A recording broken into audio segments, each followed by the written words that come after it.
Welcome to the Huberman Lab guest series, where I and an expert guest discuss science and science-based tools for everyday life. I'm Andrew Huberman, and I'm a professor of neurobiology and ophthalmology at Stanford School of Medicine. Today's episode marks the second episode in our 4-episode series with Dr. Paul Conti about mental health. The first episode in the series dealt with how to understand and assess your level of mental health. Today's episode is about how to improve your mental health. I do want to emphasize that you do not need to have heard or seen the first episode in order to understand or glean important information from today's episode about how to improve your mental health. But I do encourage you to go and listen to the first episode at some point if you have not already. Today's episode deals with several topics important to all of us, as well as protocols to improve one's mental health. For instance, you will learn how to guide yourself through a process of self-inquiry in which you address certain key questions about your drives, your level of aggressive drive, pleasure drive, and the so-called generative drive. These are essential things to understand about oneself if you want to guide yourself toward your aspirations and if you want to understand how your subconscious processing is influencing your thoughts and your behaviors and your feelings in ways that sometimes serve your aspirations and in other ways that can hinder your aspirations. Dr. Conti shares with us a way of assessing our internal narratives, as well as a way of creating a constructive self-awareness and an understanding of where those narratives and that self-awareness stem from in our childhood so that we can navigate forward with the greatest sense of agency. We also talk about how to move past common hindrances to improving one's mental health, such as overcoming intrusive thoughts. And perhaps most importantly, today's episode provides information and protocols that anyone can use to cultivate their generative drive, which is a hallmark of mental health. Just a reminder that Dr. Paul Conti has generously provided a few diagrams that we include as PDFs in the show note captions. They are completely zero cost to access, and they can help you understand some of the material that was discussed in the first episode of this series, as well as the current episode about how to improve your mental health. And while those simple PDF diagrams are certainly not necessary in order to understand the material in today's discussion or in the other discussions of this series, many people find them useful. So I encourage you to check out those links in the show note captions. Before we begin, I'd like to emphasize that this podcast is separate from my teaching and research roles at Stanford. It is, however, part of my desire and effort to bring zero cost to consumer information about science and science-related tools to the general public. In keeping with that theme, I'd like to thank the sponsors of today's podcast. Our first sponsor is BetterHelp. BetterHelp offers professional therapy with a licensed therapist carried out online. I personally have been doing weekly therapy for more than 30 years. And while that weekly therapy was initiated not by my own request, it was in fact a requirement for me to remain in high school, over time I really came to appreciate just how valuable doing quality therapy is. In fact, I look at doing quality therapy much in the same way that I look at going to the gym or doing cardiovascular training, such as running, as ways to enhance my physical health. I see therapy as a vital way to enhance one's mental health. The beauty of BetterHelp is that they make it very easy to find an excellent therapist. An excellent therapist can be defined as somebody who is going to be very supportive of you in an objective way, with whom you have excellent rapport with, and who can help you arrive at key insights that you wouldn't have otherwise been able to find. And because BetterHelp therapy is conducted entirely online, it's extremely convenient and easy to incorporate into the rest of your life. So if you're interested in BetterHelp, go to betterhelp.com/Huberman to get 10% off your first month. That's BetterHelp, spelled HELP.com/Huberman. Today's episode is also brought to us by Waking Up. Waking Up is a meditation app that offers dozens of guided meditation sessions, mindfulness trainings, yoga nidra sessions, and more. By now, there's an abundance of data showing that even short daily meditations can greatly improve our mood, reduce anxiety, improve our ability to focus, and can improve our memory. And while there are many different forms of meditation, most people find it difficult to find and stick to a meditation practice in a way that is most beneficial for them. The Waking Up app makes it extremely easy to learn how to meditate and to carry out your daily meditation practice in a way that's going to be most effective and efficient for you. It includes a variety of different types of meditations of different duration, as well as things like yoga nidra, which place the brain and body into a sort of pseudo sleep that allows you to emerge feeling incredibly mentally refreshed. In fact, the science around yoga nidra is really impressive, showing that after a yoga nidra session, levels of dopamine in certain areas of the brain are enhanced by up to 60%, which places the brain and body into a state of enhanced readiness for mental work and for physical work. Another thing I really like about the Waking Up app is that it provides a 30-day introduction course. So for those of you that have not meditated before or are getting back to a meditation practice, that's fantastic. Or if you're somebody who's already a skilled and regular meditator, Waking Up has more advanced meditations and yoga nidra sessions for you as well. If you'd like to try the Waking Up app, you can go to wakingup.com/Huberman and access a free 30-day trial. Again, that's wakingup.com/Huberman. And now for my discussion about mental health with Dr. Paul Conti. Dr. Conti, welcome back. Thank you. In the first episode of this series, you laid out for us in a very structured way, what true mental health looks like, essentially what we should all be aspiring to. And you touched on these themes of agency and gratitude as verb states, really ways of being in the world. Yes. That allow everybody to have some sense of well-being, to have some sense of themselves in a way that is kind to themselves and to others, and really to feel good and do good in their life. And without question, this is what people want, right? You also spelled out for us these two pillars, the structure of self and the function of self, that consist of a number of different things that from which geyser up or kind of, give rise to these feelings of empowerment, humility, agency, and gratitude. And reminded us several times that when we are challenged, when we're not doing as well as we would like, that we need to look back to the structure of self and the function of self and ask specific questions in order to arrive or re-arrive at the sense of agency and gratitude. Yes. I think it would be wonderful for us if you could just sort of recap the overall model because it has the components that I just mentioned, but there's some subtlety and some really key aspects of these pillars of structure of self and function of self. And I think if people keep in mind for today's episode, which is about challenges that people commonly face, and even, if you will, phenotypes that we see commonly out there. For people that haven't heard of phenotypes are the typical appearance of something. So there is the phenotype of the anxious person, the phenotype of the person who just can't seem to get out of a rut. There's the phenotype of the traumatized person. And these things play out differently in different individuals, men and women, boys and girls. But we're going to visit many of the most common phenotypes out there and think about how to do better, be better, feel better through the lens of the model that we spelled out in episode 1. And of course, if people have not seen or heard episode 1, today's discussion will still be entirely accessible to them. So in keeping with that, if you could just give us an overview of what this structure of the healthy self looks like as a roadmap for where we're all headed today. Thank you. Thanks very much. Revisiting the pillars is I think, the best place to start because there really are routes to understanding. And if we understand, then we can strategize, we can make change, right? We can make things better. So the first pillar, the structure of self, starts with the unconscious mind, right? This incredibly complicated biological supercomputer that's firing a mile a minute, right, underneath the surface in us and is throwing up to the surface all sorts of thoughts and ideas and states that then the conscious mind apprehends. Then our awareness comes into play. And then we have defense mechanisms that sort of rise up from the unconscious mind and they circle and sort of gird themselves around the conscious mind, which they can do in an unhealthy way or in a healthy way or anything in between. And then the character structure is sort of the nest around all of that. And it's from the character structure that we are engaging in the world in the ways that we're engaging, right? It's our active engagement with the world around us. And the idea is that the self grows out of that. It grows out of that nest, sitting on top of the unconscious mind to the conscious mind rising above the defense mechanisms and the character structure.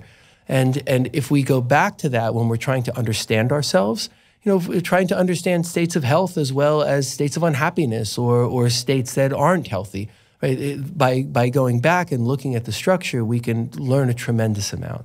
And the other side, the other pillar is the function of self. And it really starts with the self-awareness, right? The awareness that, hey, there is an I, right? I am in the world, right? These 24 hours in the day are going to pass today, and I'm going to be doing one thing or another. I'm to some very significant extent deciding how am I going to engage in the world around me during that time, right? So on top of that are the defense mechanisms in action. So defense mechanisms, remember, are unconscious. So there's a lot then going on inside of us that's determining sort of the field set of options, right? There may be a lot of automaticity that narrows down the set of options of what we may entertain, what we may be aware of, what we may decide. And that could happen for better or for worse, depending upon the health of the defense mechanisms.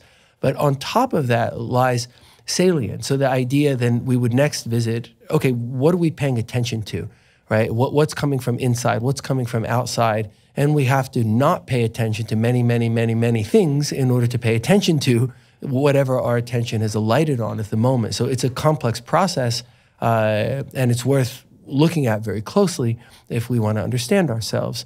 So after thinking about the defense mechanisms in action, right, the unconscious aspects of how we're engaging with the world, then next to consider is salience, which is sort of where does the mind arrive at rest, right? Where does the mind trend towards? Is it something internal? Is it something external? What are all the things we're not paying attention to in order to pay attention to something?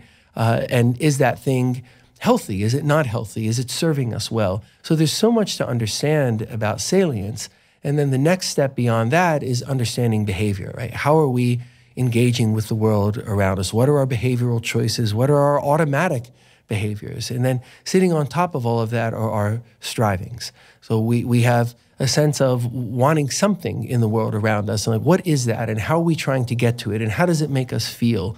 So if we look at the 10 elements, right, the 5 under the structure of self and the 5 under the function of self, then what we're really looking at is sort of like looking at 10 cabinets, right? And if we're trying to understand ourselves, whether we're trying to just generally understand ourselves or we're trying to get at a problem, right, then looking in all 10 of those cabinets makes sense.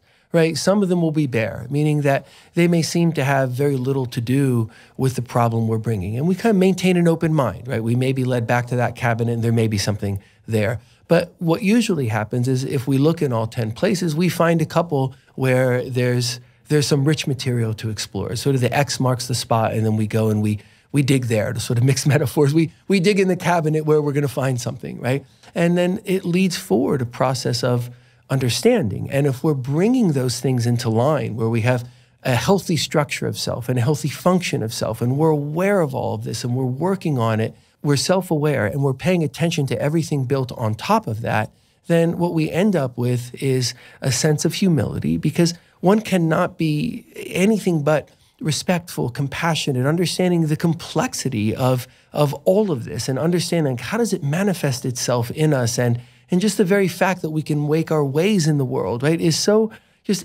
impressive. And in a way, I think it brings to us a respect, just a respect for being here, navigating the world. And I think of that respect is born humility, the complexity of us, the fact that millions of things are going on underneath the surface, millions of neurotransmission and endocrinological function. All of this is going on under the surface. I'm not even aware of it. And then it kicks up to the surface, generates a tremendous amount of respect for the complexity and also the diligence and perseverance it takes us to navigate through the world. And I think built upon that understanding is a sense of humility and a sense of empowerment. And the humility and empowerment in action, right? So expressed, right, become agency and gratitude. And agency and gratitude, as you said at the beginning, we're seeing as verbs, right? That's like how we're living life. It's through the lens, so to speak, of agency and gratitude that we're actively living. And again, I would put forth that when we look at measures of human happiness,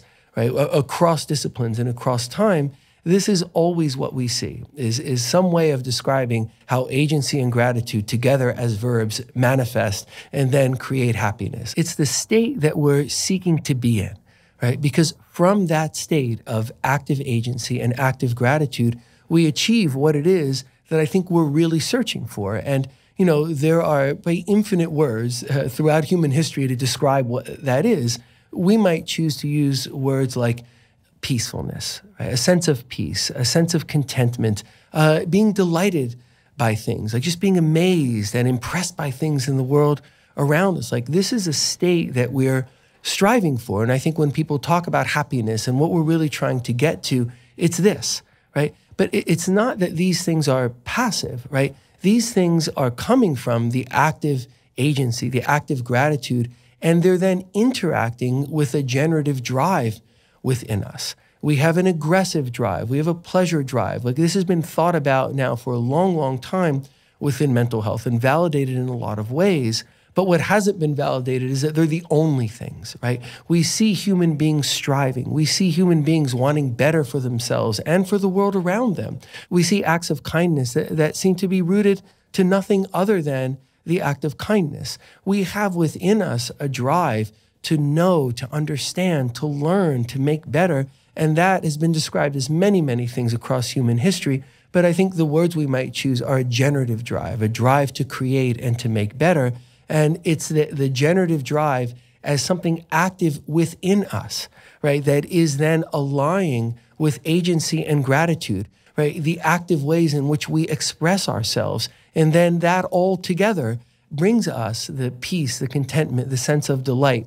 Sometimes that may exist in us in a state of rest, right? But very often it's existing in us in a state of activity, right? And that's why people find, the quote unquote happiness, like what people are seeking, not just in, meditation. Sometimes we can find it there, but people also find it in action, right? They find it in doing that thing that they love to do, or in taking care of someone and learning something. So when we look at all of this, we can then have a route of understanding what is going on inside of us and how we can make the changes that let us be in this state, which is really the state that we're seeking. I really appreciate that you highlight that agency and gratitude are verb states from which peace, contentment, and delight emerge. And also the way that you explain the generative drive that is distinct from aggressive drives and pleasure drives that exist in all of us. I'm smiling because a number of examples of peace, contentment, and delight while in action come to mind. I mean, for me, podcasting, and in particular, preparing for a podcast, trying to mine the literature and figure out, where the gems reside and where the confusion could emerge, and all of that brings about such peace, contentment, and delight for me. But it's anything but passive. It's likewise. Yesterday, had the experience of running into a puppy. It's been a while since I've owned a dog, and dogs are delightful. Puppies are particularly delightful. I had the experience of seeing you light up when you ran into the puppy. You did, and I'm still buzzing from that short interaction with the puppy downstairs, the Weimaraner puppy. It's just that I don't know why, but I just delight in animals of most all kinds. Not a fan of reptiles. Sorry, reptile fans. So much, but it just drives so much energy from it. And it felt like life energy, and the way the animal is sort of attentionally scattered is amusing to me as compared to the dog that he will eventually be, which is going to be more linear in his thinking. Like, it encapsulates so much of the other things I love, like brain development, et cetera. Anyway, I highlight those examples because there's nothing passive about it. It's pure delight and joy for me. And it intersects with other delights and joys. And I think that as you describe agency and gratitude, peace, contentment, and delight, and these generative forces, as well as other forces that exist in us, I think it's really critical that people understand that these are not states that you sit down and place yourself into, although perhaps one could through reflection or meditation or waking up from a really great night's sleep, things of that sort.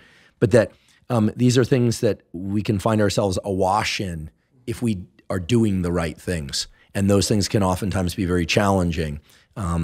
So assuming I understand the way the model is spelled out correctly, I'm more and more delighted at the fact that this is not just accessible in one domain, but is accessible in many, many different domains for everybody. Yeah. Right? This is not something unique to my experience, even though I give examples from my own life, but that we really all do have access to this if we're looking in those cupboards, those 10 cupboards, and asking the right questions. Yes. And to maybe comment even a little further on the experience of you and the dog, right? So it was an experience of delight, right? And you enjoyed it, and it brought a sense of peace and contentment. Like, all of that happens, right?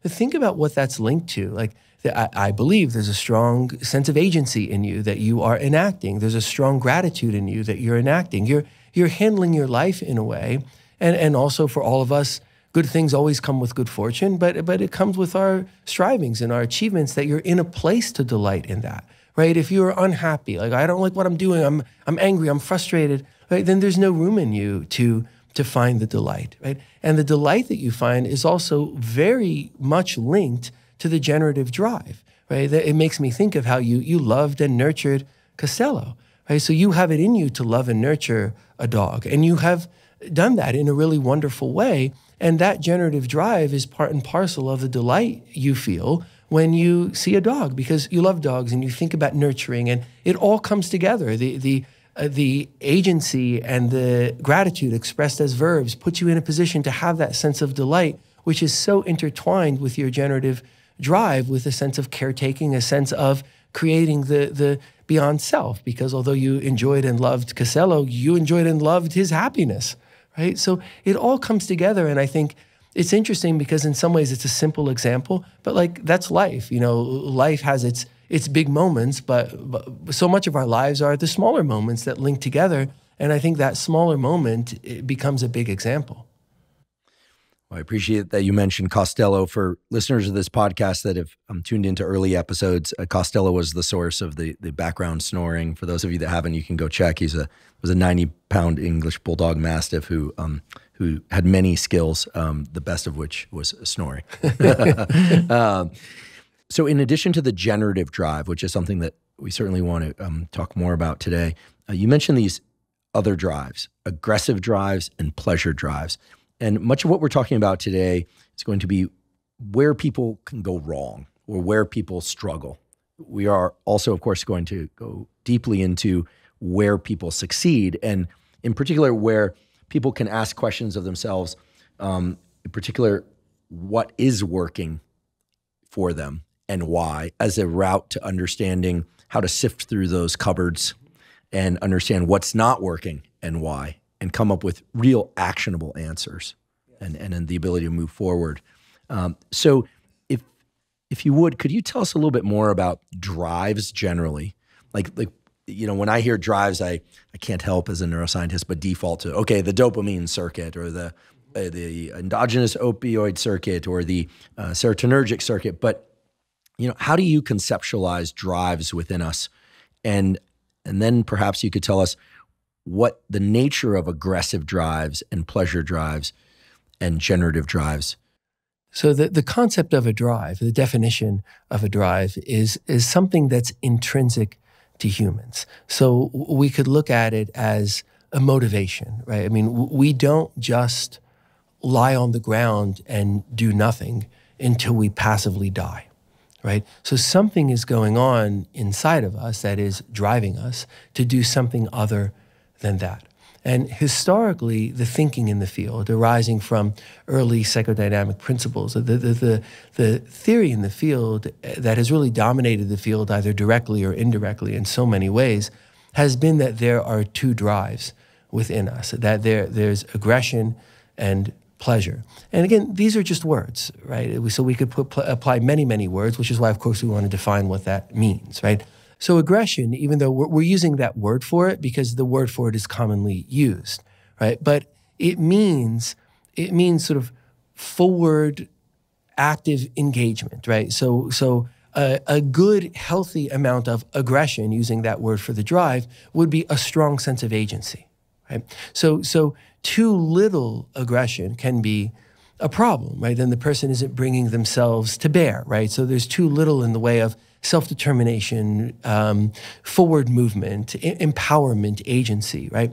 And in the same way, too much of this drive becomes actual aggression. So, you know, the idea that I want more, and if I can't get it in certain ways, I'll just take it, right? So it starts to become, you know, what we more map to the word aggression, which would be something negative in most cases, like a desire or a tendency to harm.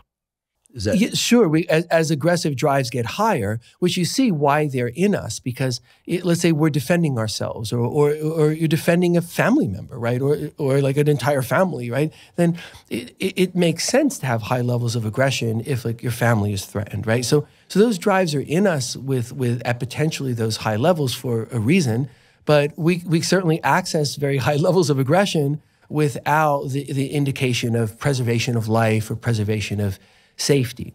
So the thought is that's a drive in us.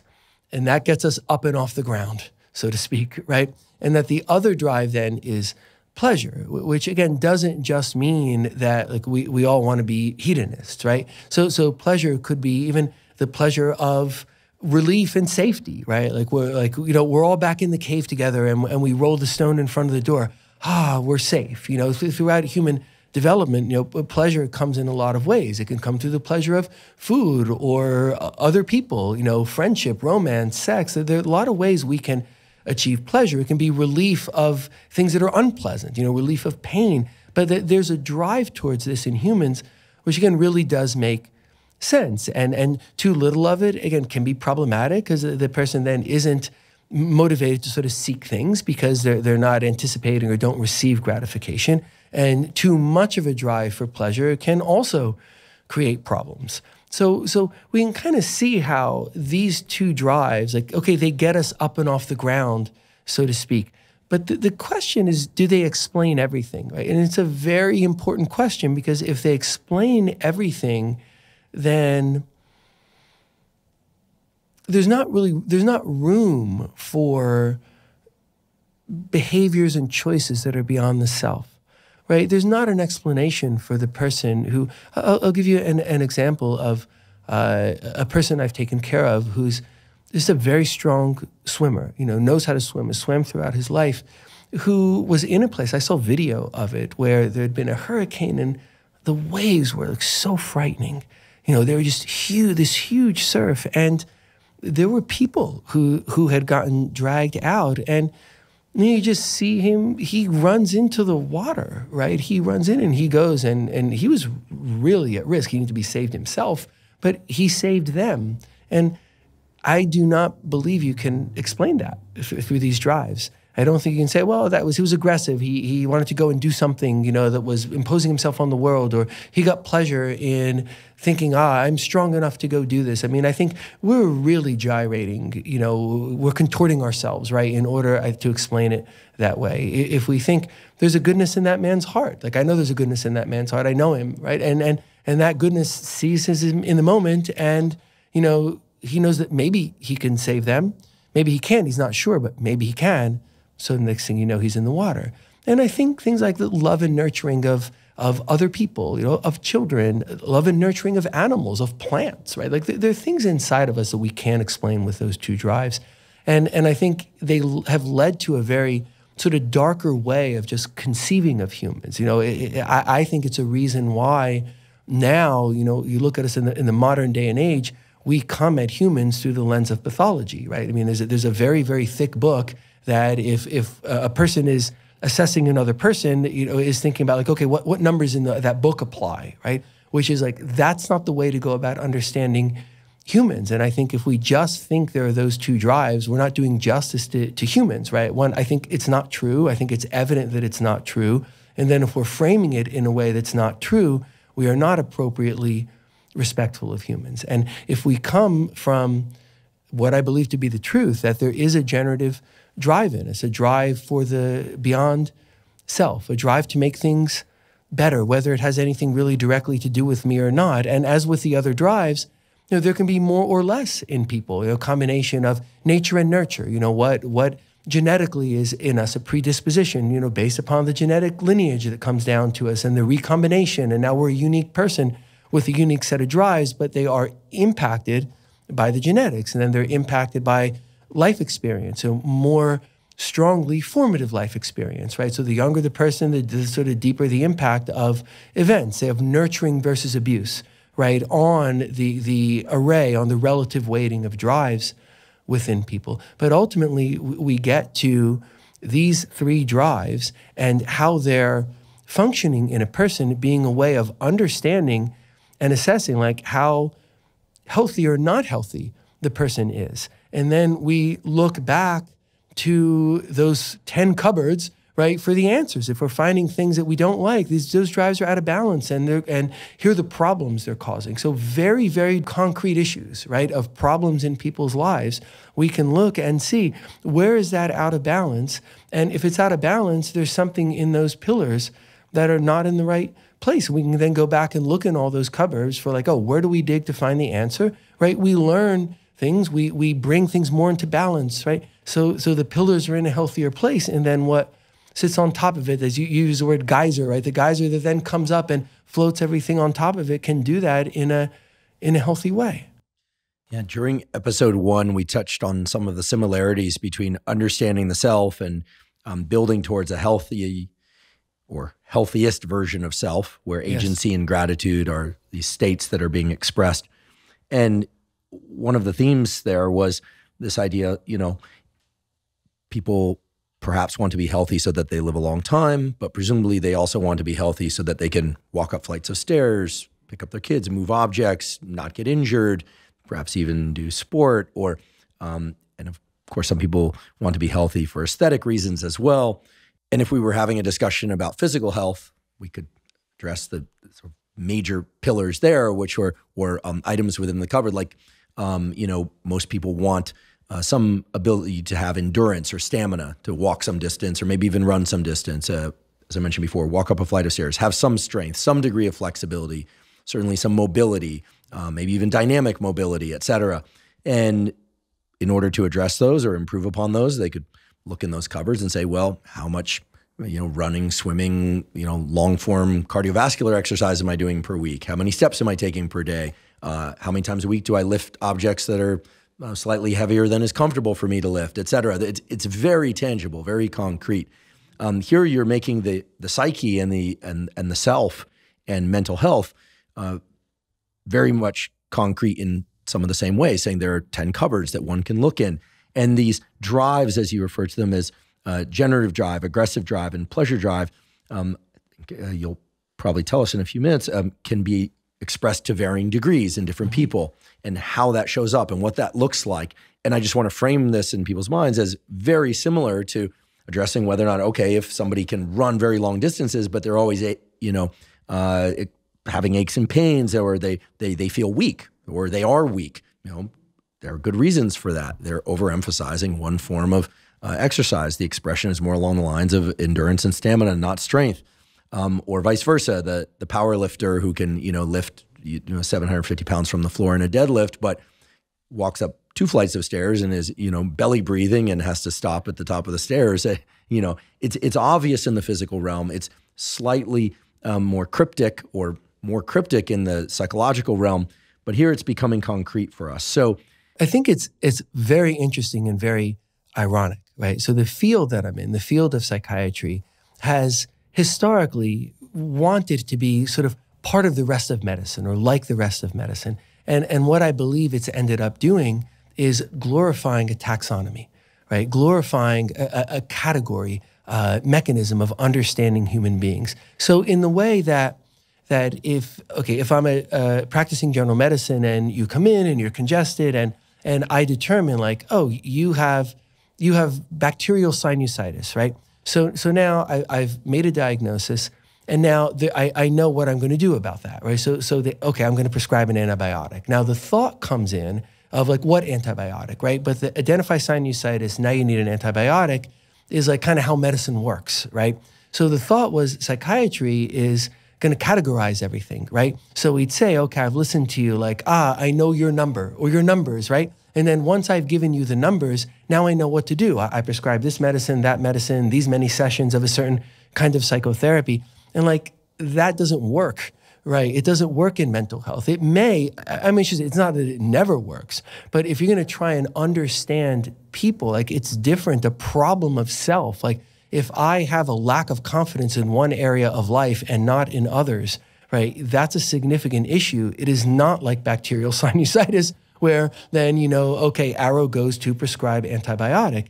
And I think what is ironic is that this route of approach, right, actually does bring psychiatry or mental health into line with the rest of medicine, right? Which is why you can make that parallel, and it fits well, right? When you're making the parallel to physical health and to, I want to be healthy. Okay, what are the components of that? What am I doing to achieve that? If something's not the way I want, let me go back and look at those components. I mean, it may be, because it's more tangible, it's sort of essentially easier to comprehend, right? Because it's more concrete. But I don't, in a sense, see it as cryptic, just less obvious, right? But if we go and we look at it and we say, oh, like that really makes sense, right?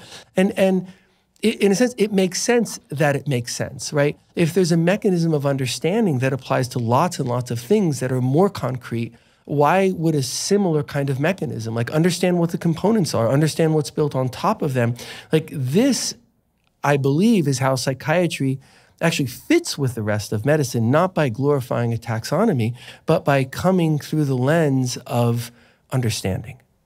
Yeah, I couldn't agree more. And I think that what's so reassuring is that both in terms of creating physical health across the various domains of, heart health, lung health, endurance, strength, et cetera, cognitive health, as well as mental health, is verbs. It comes back to action items that we each and all should engage in order to arrive at the states and, ways of being that we all want to be in, right? We want to feel healthy, look healthy, et cetera. We want to be happy, right? I know very few people who don't want to be happy. I mean, certainly there are people who give up, but we'll talk about that today and routes out of that. But at the end of the day, it's all about looking in those bins, asking specific questions, and then moving forward in specific actions to get to the place of empowerment, humility, agency, gratitude, peace, contentment, delight, et cetera, as opposed to simply using words and understanding to arrive at insight and then stopping there and expecting everything to change.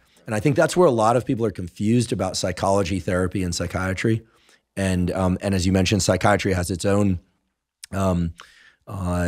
shadows, if you will, within it, where the use of drugs, which certainly can be very useful, even life-saving, absolutely, oftentimes is seen as a fix-all that somehow could reorder everything within the cupboards and make the recipe just right, when in fact, as we'll talk about today, that is generally not the best route. But again, with the understanding that drugs can be very powerful tools. They can play a role, yeah, right? But it's important we understand what role is appropriate for them, and that's where we often go astray. I'd like to take a brief break and acknowledge one of our sponsors, AG1. AG1 is a vitamin mineral probiotic drink that meets all of your foundational nutrition needs. I started taking AG1 way back in 2012, so I'm delighted that they're sponsoring the podcast. The reason I started taking AG1 and the reason I still take AG1 once or generally twice per day is that it's the easiest way for me to ensure that I'm getting all of the vitamins, minerals, probiotics, and fiber that I need in my diet. Now, of course, it's essential to get proper nutrition from whole foods, but most people, including myself, find it hard to get enough servings of fruits and vegetables each day, and especially to get enough prebiotics and probiotics to ensure gut health. As you may know, your gut contains trillions of little microbiota, the so-called gut microbiome, which establishes critical connections with other organs of your body to enhance brain health, as well as to support your immune system and other aspects that relate to mental and physical health. One of the most common questions I get is, if you were to take just one supplement, which supplement would that be? And my answer is always AG1, because by taking AG1, I'm able to ensure that I'm getting all of the vitamins, minerals, and probiotics that I need to enhance my mental health, physical health, and performance. If you'd like to try AG1, go to drinkag1.com/Huberman to claim a special offer. They'll give you 5 free travel packs, and they'll give you a year's supply of vitamin D3K2. Again, that's drinkag1.com/Huberman to claim this special offer. So as we move forward here in defining and helping people gain, for lack of a better word, agency over their own mental health and self-understanding, and defining for them what action items to take. I'd like to ask you about some of the things that I observe in the world and hear a lot about, in particular from the audience of this podcast. It's obvious to me that people vary in terms of their level of aggressive drive, pleasure drive, and presumably generative drive as well. One common question is, how do I become more motivated, right? And of course that opens up a bunch of other questions, like, are people afraid of failure and that's why they're not motivated? Are people afraid of success? Is that why they're not motivated? Is there some underlying childhood trauma or unconscious process that's driving that fear, and so on? But if we were to take the psychiatrist perspective, your perspective, if someone comes to you and says, I just don't really feel like trying. it's, school's hard. School loans are excessive, which is true, by the way. It's not even clear that with a degree I can do much, or I had a series of failures in the work domain or in the relationship domain, and they're just feeling weighed down as if it's not worth trying. What does that tell you in terms of where to look? And what does that tell you in terms of their drives? I mean, do we conclude something about their innate level of aggressive drive, or their pleasure drive, or their generative drive? I mean, I think there are many such people out there, and then we'll consider some other kind of phenotypic examples. Right. So it's a great example because sort of like any good clinician, right, could hear that story and have thoughts about it, right, that could and would hopefully be helpful, right, without necessarily referring to drives, right? So I think you can anchor any set of assessments, any evaluation, any attempted understanding to drives, right? But it doesn't have to be that way. So for example, you might ask that person more questions about what they're doing, how they spend their time, because you're telling me about someone who's not getting enjoyment or gratification out of anything, right? And that then becomes of interest to me, right? Is there something this person does enjoy, right? Or something they'd rather be doing? Like, did they go to college and take on a bunch of loans because they thought that was better, because they thought they were going to do something that now they actually don't want to do, right? Or that opportunity isn't there and now they're frustrated. Like, what is inside this person that might seem different than that? And again, the answers could be complicated. It could be maybe that person enjoys what they're doing, but the cost of living where they are is so high that they still feel miserable. There's a sense of privation, and then that gets back mapped to like, I'm not getting any pleasure out of anything, right? So the answer could be as simple as you strategize with the person of, for example, does a person like that move, move to a different area? So like there's so many ways of looking at this and so many ways of understanding this, but you're describing someone to me who is kind of really complaining that nothing is feeling good, right? Nothing's providing a sense of enjoyment or of pleasure, right? So I would probably be interested in that first and think maybe the pleasure drive is higher than what's being fulfilled, right? Maybe the pleasure drive is low, and that's an issue in and of itself. But we sort of learned those things, right? Maybe the aggressive drive is low, and if that person just put a little more energy into it, right? Like they could be in a different place, right? So you're trying to help the person understand themselves so that you can make change. And again, that understanding doesn't have to be anchored to the drives, but I do believe the drives are at the root of all understanding. Because if you sit with that person and you talk to that person, then you're going to be able to understand what is out of balance, right? Either in the actual array of the drives or in how they're being experienced. Because again, if you have a high pleasure drive, for example, and it's not gratified, right? Like that represents a problem. Right. Yeah. What about people who can experience some pleasure or can keep busy, say, for instance, on social media or playing video games? And I should also say, perhaps it's bringing them to a place of peace, contentment, and delight. But in some sense, it's not really generative, right? I'm not going to cast judgment and say that video games and social media are all a waste of time. I mean, I'm on social media trying to provide value to people and learnings, and I derive value and learnings from other accounts as well. But, there are these milestones, if you will, in life. I mean, not that everyone has to, go to college and get married and have a family. I mean, there are a lot of different paths through life that I would consider successful. But in some sense, there are milestones, like we want to move forward. There's this phenomenon nowadays of a lot of young people, so-called failure to launch. Like they're not leaving home, or they're not finding a vocation. They're not feeling as if they're good at anything. Or they have the sense that unless you're going to be like top 1% in something, it's not worth trying. But they can still find, what most people would describe as pleasures. Like they enjoy food, maybe a little too much. They enjoy alcohol, maybe a little too much. They enjoy social media or video games, maybe a little too much. And I say a little too much because it's providing more or less a sink or a reservoir for their aggressive and pleasure drives that's not moving them forward in the standard milestones of life. Mm-hmm. I hear about that a lot. I see that a lot. So it's a slightly more complex phenotype than what I described before as just simply the amotivated or non-motivated person. But, what does one, what do you think of that, of the phenotype I just described? Again, because we're unique, right? Each person is unique, although we fit categories, right? So there are categories a person there could fit that could be different from what I'm saying, right? But I think most people, they say on balance, right? What is most prominent, right?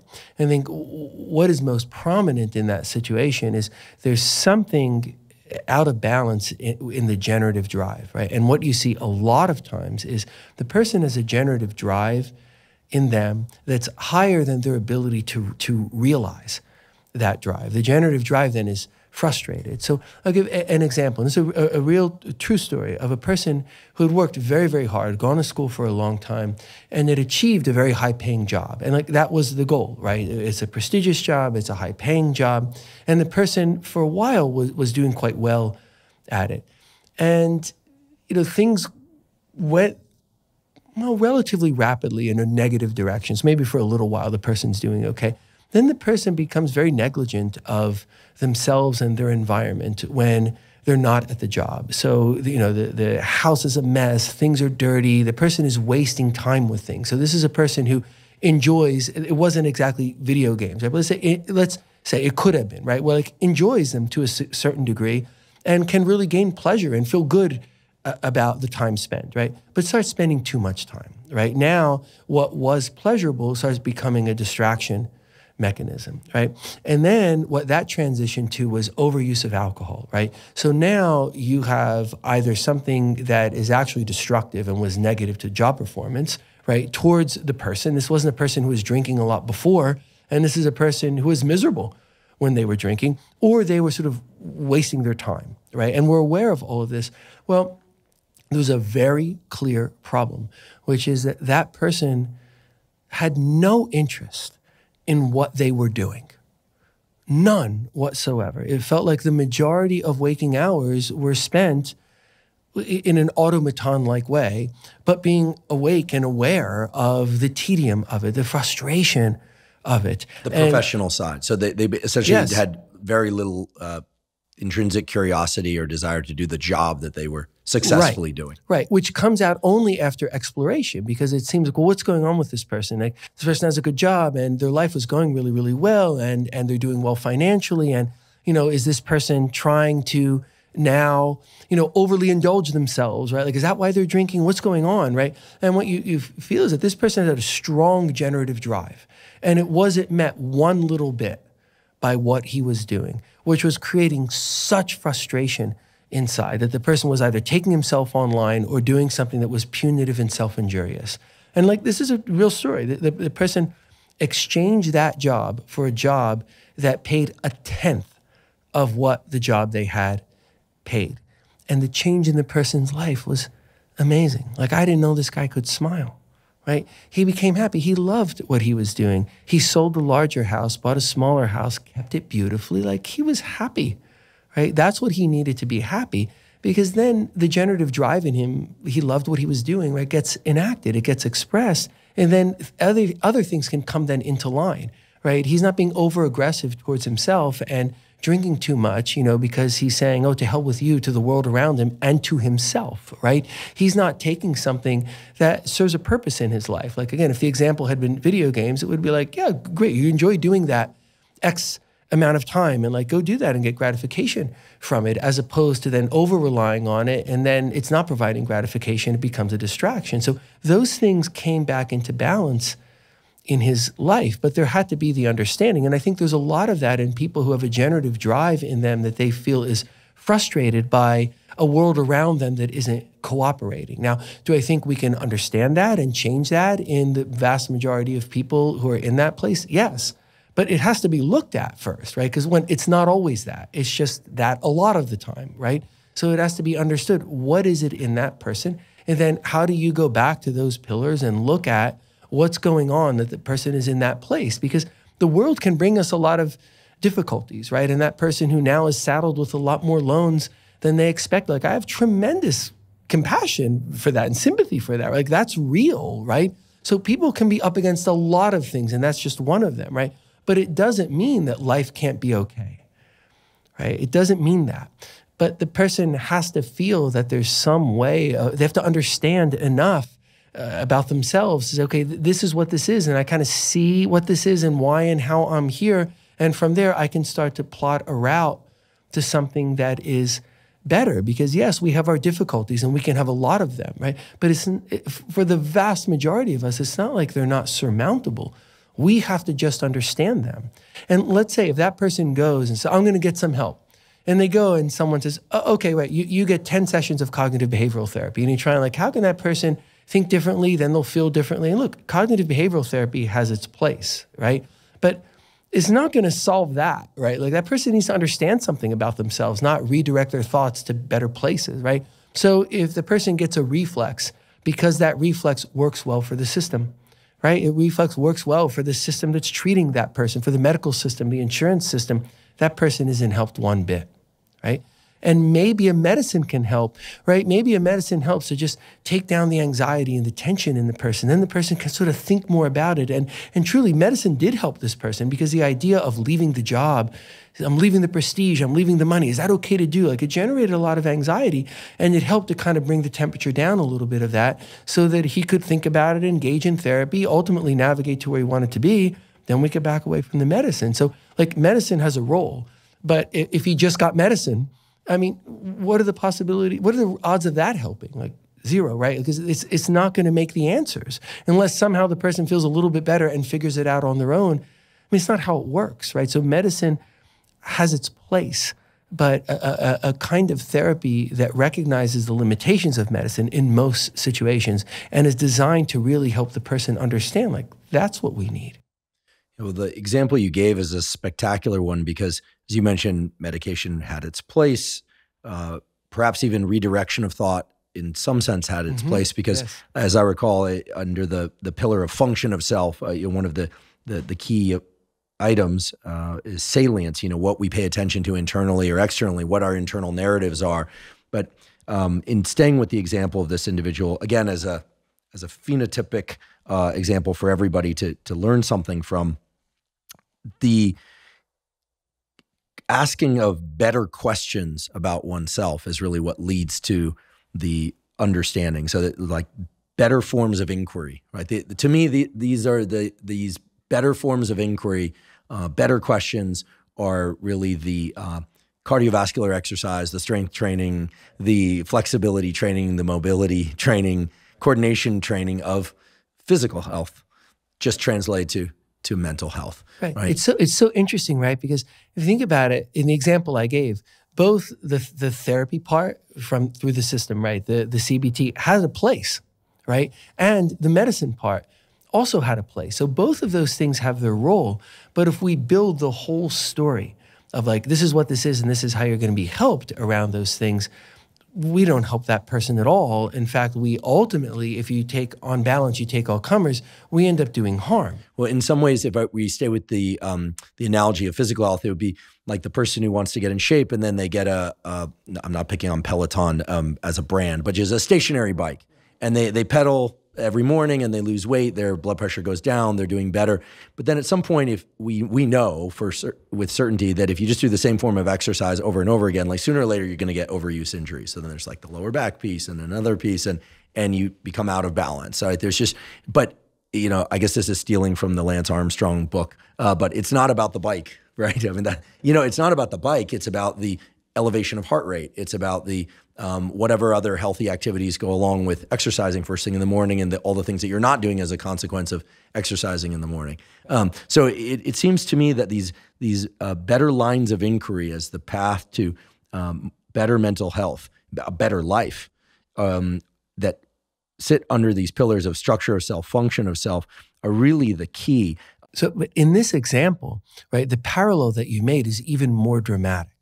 Right? It wouldn't be the stationary bike, right? Because the stationary bike is achieving a lot of ends, right? It would be more like telling the person, you should walk more briskly when you're going upstairs, right? Like, that's a good idea, but that's not going to make the change, right? So the idea that some CBT, some medicine makes sense, it's more like that, right? It's not that walking more briskly up the stairs isn't a good thing. It's that we can't build the story around your whole health is going to change based upon that. And then that's a problem then if the person thinks just walk more briskly up the stairs and you'll be healthier.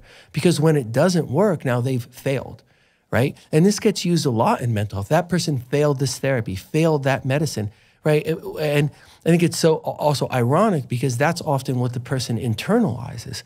Well, they failed because we set them up 100% for failure, right? Because we took things that have their role, at least potentially have their role, and we built the whole story around them because that story is convenient for the systems that are providing the care.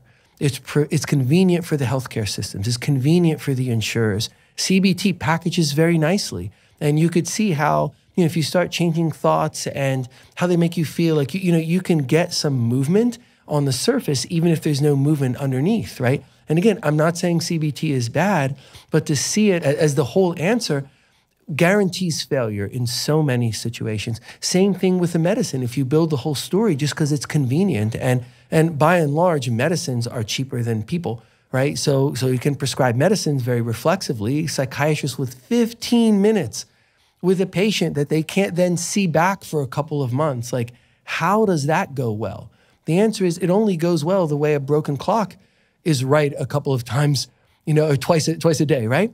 I mean, look, sometimes it goes well where just somehow it works out and that person can do a little bit of therapy in 15 minutes and choose the right medicines. But by and large, we do those things because they're convenient for the systems, even though that's why people don't get better like we think they would. That's why they stay in systems. That's why they come in and out of emergency rooms. That's why they're not able to stop the drugs that end up only being stopped when the person dies. Like, this happens all the time, and we don't stop it because we're coming from a perspective that is so limited. It's not saying, let's take a step back and look, can we really help someone? Can we really help that person understand? Can we help that person make change? Which ultimately would be, of course, so much better for the person and so much better for society, but is also better if we just look at bottom line dollars and cents, right? Because the short-term view of it is cheaper today to have a psychiatrist at a 15-minute appointment reflexively prescribe a medicine, that is cheaper today. Is that cheaper across time when that person is utilizing more resources or they're in and out of emergency rooms? It's so short-sighted, which fits with many ways in how our society works, right? That we want gratification and we want gratification rapidly. That's why a person would accept that their problems could be changed by a medicine, right? We're kind of conditioned that way. Well, and then of course there's the cost we don't see, which is that person doesn't get the opportunity to express their generative drive. And so right. the consequence of that is incalculable. Right. Yes. And if we take a step back and we look at that, I think that what we will see is that we have, it's not quite like painted ourselves into a corner, but it's like, the idea that if there's a beautiful tapestry that's the size of the wall, right, that you can see that only standing back from it, right? I mean, this goes back, I think a couple thousand years, right? This sort of thought and idea, but if you come up too close to it, then you can't see what it means anymore. And we're up so close to it that we're thinking, well, okay, how could one parameter change? And, can this person get a 15-minute visit sooner rather than later? Or how about this medicine instead of that? And then it's like our noses are right up against the tapestry and we don't see that we're not doing right by individual people a lot of the time. And we're not doing right by society, which then if you stop and think about it, we're not doing right by us. Because any one of us could be in that position, and many of us have been in that position, being on the other side of things and really needing help and needing to understand. So any of us can be there. So if we're failing a lot of individual people and we're failing the society, it doesn't matter who we are listening to this, ultimately we're failing ourselves. I'd like to take a brief break and acknowledge our sponsor, 8 Sleep. 8 Sleep makes smart mattress covers with cooling, heating, and sleep tracking capacity. I've spoken many times before on this podcast and elsewhere about the fact that getting a quality night's sleep on a regular basis is the foundation of mental health, physical health, and performance. When we're sleeping well, everything goes better. And when we are not sleeping well or enough, everything in terms of mental health, physical health, and performance gets far worse very quickly. One of the key things to getting a great night's sleep is to control the temperature of your sleeping environment. And that's because in order to fall and stay deeply asleep, you need your core body temperature to drop by about 1 to 3 degrees. And in order to wake up feeling refreshed, you need your core body temperature to increase by about 1 to 3 degrees. That all becomes very easy when using an 8 Sleep mattress cover, because it allows you to program the temperature of your sleeping environment at the beginning, middle, and towards the end of your night when you wake up. I started sleeping on an 8 Sleep mattress cover over 2 years ago, and it immediately and persistently improved the quality and depth of my sleep. And as a consequence, I wake up feeling far more refreshed. I have enhanced mood, focus, and alertness throughout the day. If you'd like to try 8 Sleep, you can go to 8sleep.com/Huberman to save up to $150 off their Pod 3 cover. 8 Sleep currently ships in the USA, Canada, UK, select countries in the EU, and Australia. Again, that's 8sleep.com/Huberman. Let's therefore talk about what does work. And again, placing on the shelf the fact that medications can help and CBT, cognitive behavioral therapy, can help, but they are just but two components of a much larger picture.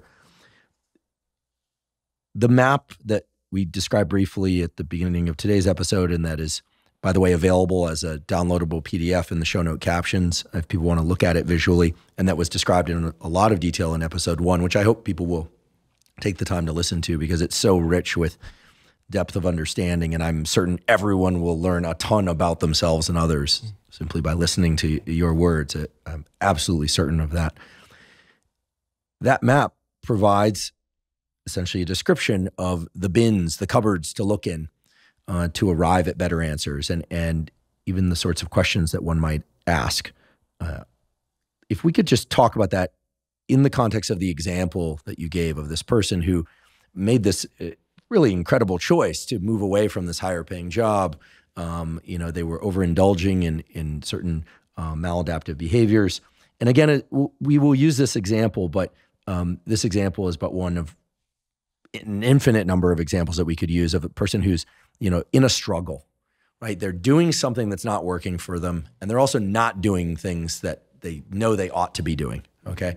This is important for people to understand because there are going to be people out there that are thinking, oh, like this poor guy, like he's making tons of money, poor him, but he was experiencing deep lack of satisfaction. So it could have been the reverse example, like the person isn't in a job that brings about enough wealth for them to thrive, right? Because there are financial realities to life. So it's just one example, right? Right. But it's a good one, I think, because the person left the money, right? So it's like, well, what would make you leave that, right? And it's, well, what would make you leave that is if you're miserable in the situation with that and you're happy in the situation without it. Right. So it's about leaving misery and finding happiness. So if you would be willing to share with us a little bit of your mindset during those sessions, meaning the sorts of questions you asked him about the structure of his self, or to reveal the structure of his self and the function of his self, that allowed the both of you to eventually set him down this far better course. What's better than moving away from frustration and overindulgence and maladaptive behavior to deep satisfaction, peace, contentment, and delight, and to become a generative human being? Right. So we can look in each of those 10 cabinets, right? So let's say we look in the unconscious mind cabinet. There's not much there, right? When the person was growing up, it was very clear that having more money and having a job that impressed people was an important thing. He internalizes some of it. So some of it's unconscious, but by and large, he's aware of it. And then that was revealed to you how you would ask him a question about, like, tell me about your upbringing. And he would say, yeah, money was important in my family, but I always felt like we had, enough. He wasn't super wealthy, but it had enough. And so when you say there wasn't a lot there, do you mean that there was no kind of like X marks the spot, or like blinking red light, like, whoa, there's something really in his unconscious mind that's in his way? Do I have that right? Well, more because it was conscious, right? So he was aware that it was very much like beat into him, right? Like, this is the only way to be okay, right? Is to have a prestigious job that makes a lot of money, right? But he's aware of it. If he weren't aware of it, we have to bring that to light, right? But he was aware. He's like, look, it has a big impact on me. It makes it hard to step away. Like, I know I don't really care that much about the money, but I also kind of do, Sure, So I always say money can't buy happiness, but it certainly can buffer certain stressors in life. Right. I mean, nobody, sometimes you hear people who have a lot of money saying, like, money can't buy happiness because, there are a lot of miserable rich people, but it's like, it's very different to have two night nurses to take care of a baby than to be the person who has to stay up all night taking care of a kid, especially, or a single mother versus a mother that has a partner who's willing to pitch in. You just can't compare. And while that's absolutely true, in this case, we're just looking at money, like as an endpoint, right? The idea that no matter what, right, how secure and safe, like, is more money better, right? And he had an intrinsic overvalue of that, right? So it made it harder to step away from it because he was overvaluing it. He knew he was overvaluing it just in and of itself, not even for what it gets you, right? But for the psychological meaning of it, right?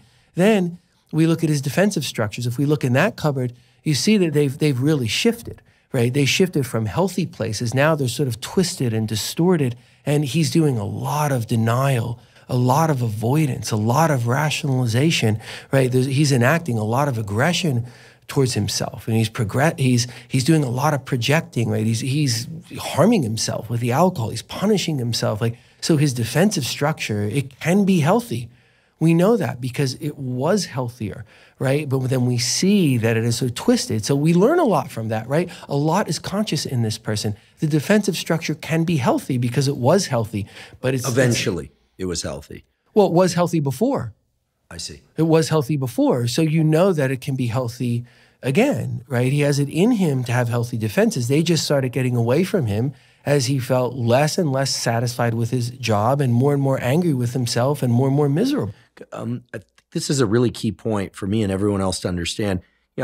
Throughout the years of high school and college and friends and things of that sort, I would hear this, like, I used to be really good at fitness, or I used to, if I had $1 for every time someone said, you should have seen me in high school, like the person who lets themselves go and arguably is very busy with professional duties and family duties. And, you can understand why their time is more compressed than it was when they were in high school. But nonetheless, you hear these sorts of things all the time. Like, I used to have this sense of, like, I could do things, or that, like, things could work out, or that, and then it's as if there was a previous version of themselves that is completely atrophied, and the new version of themselves, or the later version of themselves, rather, it just simply, like, doesn't have access to that anymore. Right, and that's the impact of trauma. Yeah. Right. Okay. Right. Whether it's big trauma or it's a big event, or it's multiple things like, oh, the world just isn't rewarding me. I'm trying, the world's not rewarding me. I'm trying, the world's not rewarding me. Then people become dispirited, right? Demoralized,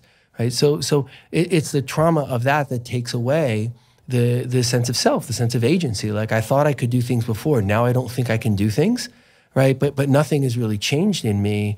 I mean, that's a problem, right? And it's a problem the vast majority of times it's born of trauma. Does that necessarily mean early childhood trauma, or I suppose it could be later life trauma? I mean, one of the things that I like about what you're saying so much is that, you, the psychiatrist, hears, I used to be able to do something well or feel well. And that's, like, it sounds like, is a signal. It's really a beacon of health that still exists in the person, but that they're out of touch with.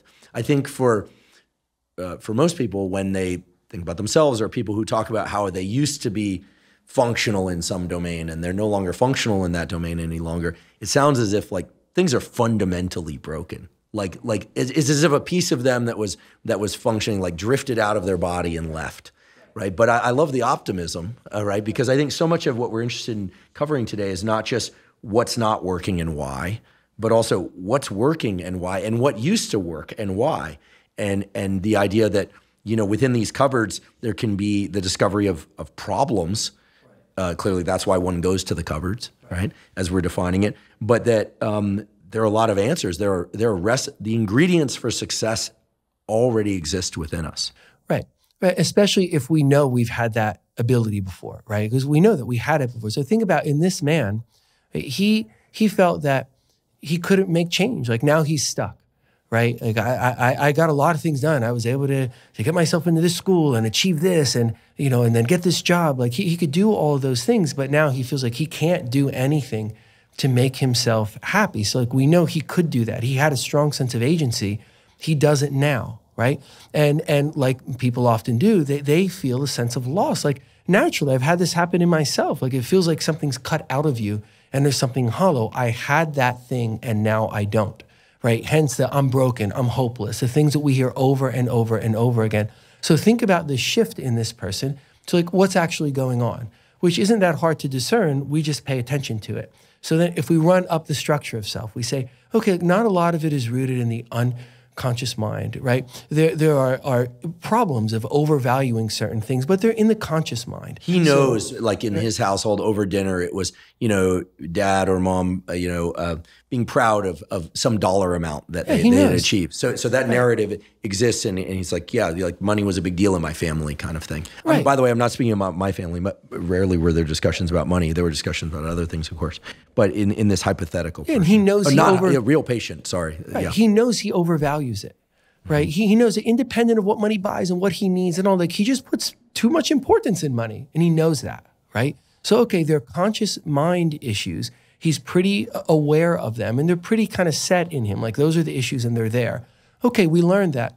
Then we go look at his defensive structure. Boy, that's very, very helpful to talk about. Wow, like you had a very healthy defensive structure. What were you doing before? A lot of sublimation, right? Could you explain sublimation? Yeah, take anxiety or tension or something negative in the self, or that could be negative, and you channel it towards something positive, right? He channeled that energy towards learning, right? He channeled some of the aggressive drive, right, into a sense of agency that got achievement. So you look and you said, right, those, that network, right, of defense mechanisms that comes up out of the unconscious mind was like looking pretty good, right? It was pretty clear. Light was coming through it in a way that wasn't distorted. And now we can look at, wow, like that, things are pretty different now, right? As he's saying, no, it's okay. Like, what do you mean I spent 10 hours of my weekend utterly wasting time? And what's wrong with that, right? Or, he's rationalizing even that he likes to drink when he doesn't because he's so mad at himself. Like the defensive structure now is twisted, right? So we can say, okay, that's a big observation, right? And then the character structure, when we look at that, we find a person who's pretty good at figuring out and understanding things and coming right up to the precipice of change, but has a long history of then difficulty making the change, right? I know it and I'm on the verge of it, but I can't bring myself to do it. Like that's in his character structure. By the way, such a common thing. I mean, people that know better, they know better. Sometimes you almost have to wonder whether or not it's like a medication in the pocket. Like they could take it if they wanted to. That might even give them some comfort, but they just don't do it. They just don't engage in the proper actions to move their life from one place to the next. Right. And if we look then at the level of strivings, like he does know what he wants. Like he wants a feeling of contentment. It's really what he wanted was a feeling of contentment, a feeling of like, I'm taking good care of myself. I'm doing something that's of value. I'm enjoying doing it. Like he wanted those things. And even when we talked more, he had ideas of what jobs would do that. In the beginning, he said he had no ideas. What he really meant that he said to me, but was also saying to himself, is I have no ideas of jobs that would meet these requirements for me that pay as much as the one I have, right? So, but within him, which we got to, where he knew that there were jobs that would make him happy, he just had to get over that they were lower paying. So think of what we learn about that. There's nothing lost in this man. There's nothing cut out of him. But he's not damaged. He's not hopeless. And now he can understand that, he understands himself actually pretty well, right? And his conscious mind is apprehending pretty well what's going on and where he wants to go. But boy, as he hasn't taken good care of himself, the defensive structure gets sort of warped, and then it makes it a lot harder to take care of yourself. It starts making other problems in life, and he starts like feeling lousy about himself. Like maybe I can't do much of anything, right? Why? Because work isn't going as well, because he's drinking too much, and role performance goes down, right? So we can see that, and then, what's of most interest there is that there's a character structure that can come right up to the precipice, but not pull the trigger, so to speak, on what the thing the person wants to do, because now we start getting, an understanding of what's actually going on, right? And then if we look at function of self, let's look in those cabinets too, right? To help him be more aware of, there's an I here, like, which he was pretty well aware of, but not enough. Like there's a person here I'm shepherding through 24 hours in the day, right? Like I am an I, and I'm aware of what's going on inside of me, and it can make me happy or it can make me miserable. Like let's be more aware of that. How did he go about doing that? Because I find this first step within addressing the function of self, self-awareness, and really understanding that there's an I, there's a me, and I'm moving myself through life. I find this to be so interesting, and on the one hand, kind of obvious, like, okay, there's an I, there's a me, like tangible thing. You look in the mirror, you see yourself, but at the same time, it's a bit abstract, I think, to me and to many people out there. Like, how does one go about building up a sense of self in a way that provides positive agency in the world? Is it to tell, we hear all the time about these like affirmations, and I'm sure there are people who look at themselves in the mirror and say, you are enough. And I'm not making fun of these people, right? I actually have my own internal list that I tell myself on waking every morning, which has nothing to do with positive affirmation. It's just actually defining the different roles that I play. I don't know why this is useful to me, but I find it incredibly useful to me. It reminds me who I am. It also reminds, or at least reassures me that I don't have any dementia yet. So we'll see going forward, but hopefully not. But yeah, let's talk about this line of inquiry within the category of self-awareness that people can do, regardless of whatever challenges they might be having or not having. What does that look like, and what do you think that accomplishes at the level of self-understanding and agency in the world? So one way of looking at that is, and it's not the words I would use, but like what's pervading a person and sort of setting the stage, right? Which you can discern by inquiry. So for example, in this case, the person, so there's a person, right, who would really not think this is okay, right? This person taking a job at 10% of the previous pay, and the job has less prestige, right? There's a person who would be very unhappy about that and very faulting of that. And talk to this person, my patient, through the lens of that he should feel shame for that. That person's not alive. The person is not alive. So one way of looking at it is, what master are you serving, right? And a lot of the givens, right? The automaticity in him was as if like that person was sort of alive inside of him, really telling him like how this wasn't okay. Like he was fighting that. He wasn't aware that, hey, that's some other person's voice. It was like, he's like, no, I'm very, very conflicted about this. Actually, he wasn't very conflicted about this. Like when he starts focusing on the I, like, what do I actually think?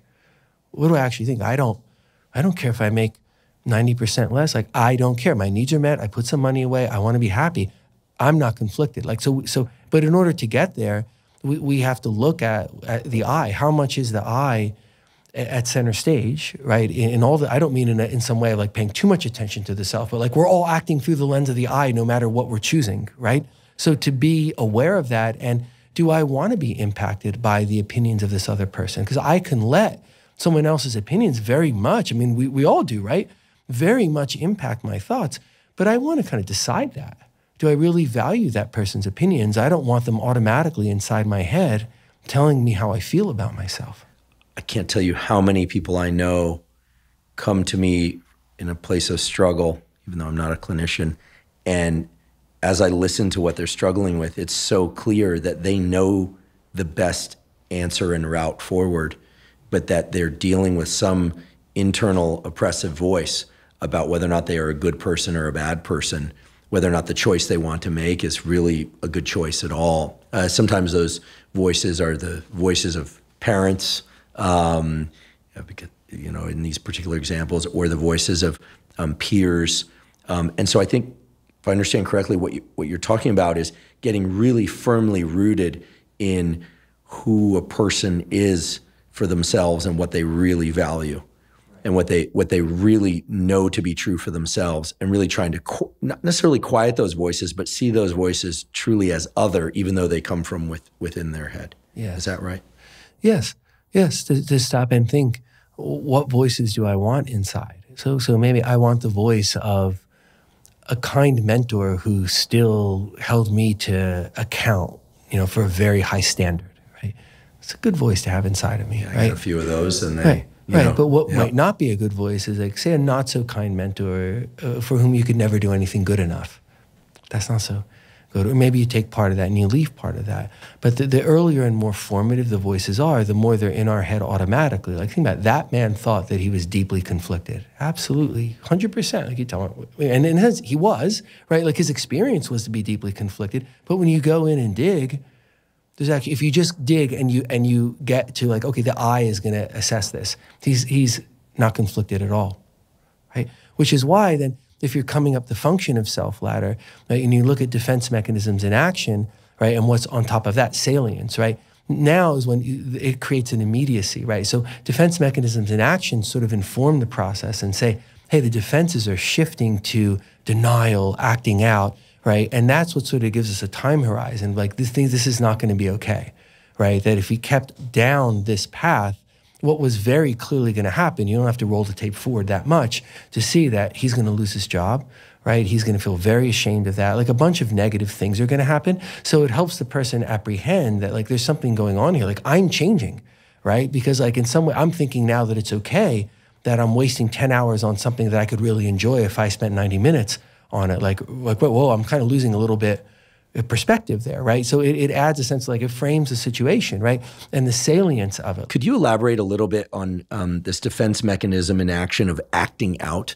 You know, I think we covered in episode 1, and I'm sure it will come up several times more during today's discussion about things like denial, projection, displacement, et cetera. Those defense mechanisms seem to have their own intrinsic definition, but you know, acting out is something that we hear more and more about these days. Like they're acting out.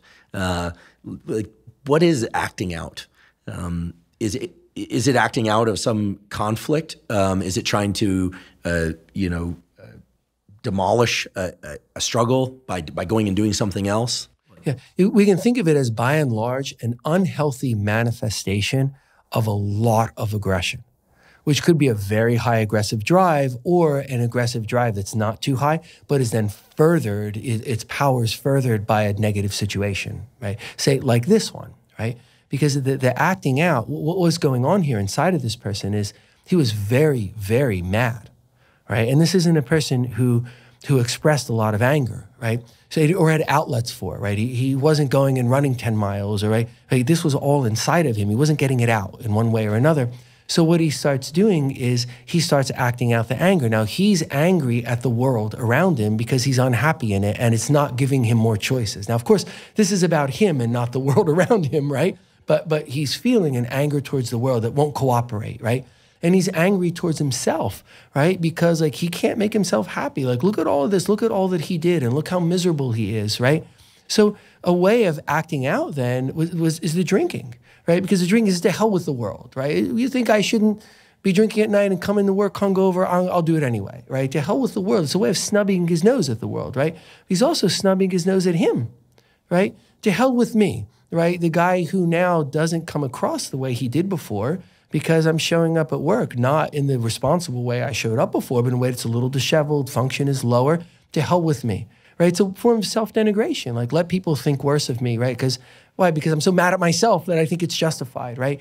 And then there's also the inviting of, hey, if I really have an addiction problem here, I lose my job, it's like, fine, I deserve that too, right? Like, you know, there's an acting out against the self that if the person doesn't stop and look at that, that can become true, right? Because that person wasn't built to say to hell with the world and with me, or to not even understand that what's to hell with the world mean. It also means to hell with me, and it's not good for the world or me, right? But he was able to understand that because we would look at like, wow, what's shifted in you? This is a person who did a lot of sublimation before, who now all of that's going into acting out. So they're not taking negative energy and doing something good with it. They're taking negative energy and doing things that are bad with it. Why? Because there's too much. There's a lot of negative energy. It's overwhelming everything else. And then it's going down these pathways where the unhealthy defenses are always beckoning us. Send the energy down here.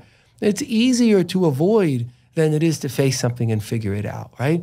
It's easier to just act out than it is to hold what's inside of us and then think about why it's there. So the unhealthy defenses are beckoning us, and for him to see, hey, like you have had a healthy defensive structure. Like, you can be healthy again. You're not broken, right? But to also see the way these defenses are going is bringing real risk to your ability to even be happy. Or you get further down the shame and loss path, it can be hard, sometimes impossible for the person to get back.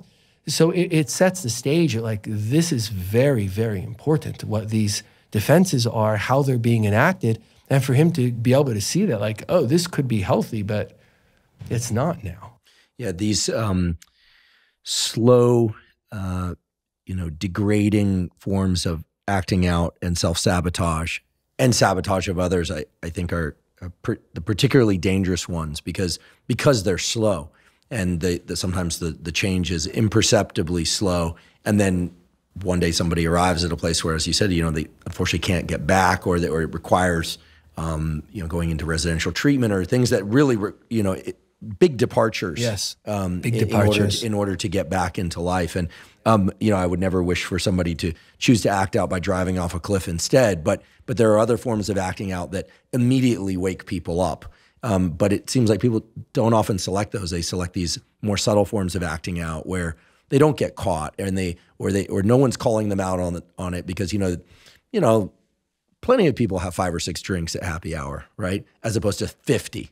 Right, so it's slow self-sabotage as opposed to immediate self-destruction. And again, we're talking about alcohol, but we talk about food, video games, social media, arguing with spouse. I mean, all of these kinds of things that build up over time to eventually deliver people to a place of real problems. I'm curious, for this particular individual you worked with, sounds like that's not what happened. They started this process of self-inquiry around self-awareness. And did you see that the salience, that is what they paid attention to internally and externally, immediately shifted, and the defense mechanism of acting out immediately dissolved? I mean, what was the kind of contour and time course of this? There was less. So anyway, if we're looking in the cabinets, there's a lot in the defense mechanisms and action cabinet. There's not as much in the salience cabinet because this is the major thing on his mind. Right, above all else, and he was having intrusive thoughts about it, and his self-talk was about it. But we kind of already knew that, just like we knew it was in the conscious mind. So if you think, where's the money at, right? It's not as much in that realm because he's aware of it. If he thought, this isn't bothering me very much, and then he said, well, all his internal dialogue is about it, right? Then okay, there's a lot to achieve there. But just as he brought a lot that was unconscious into the conscious mind, was aware of it.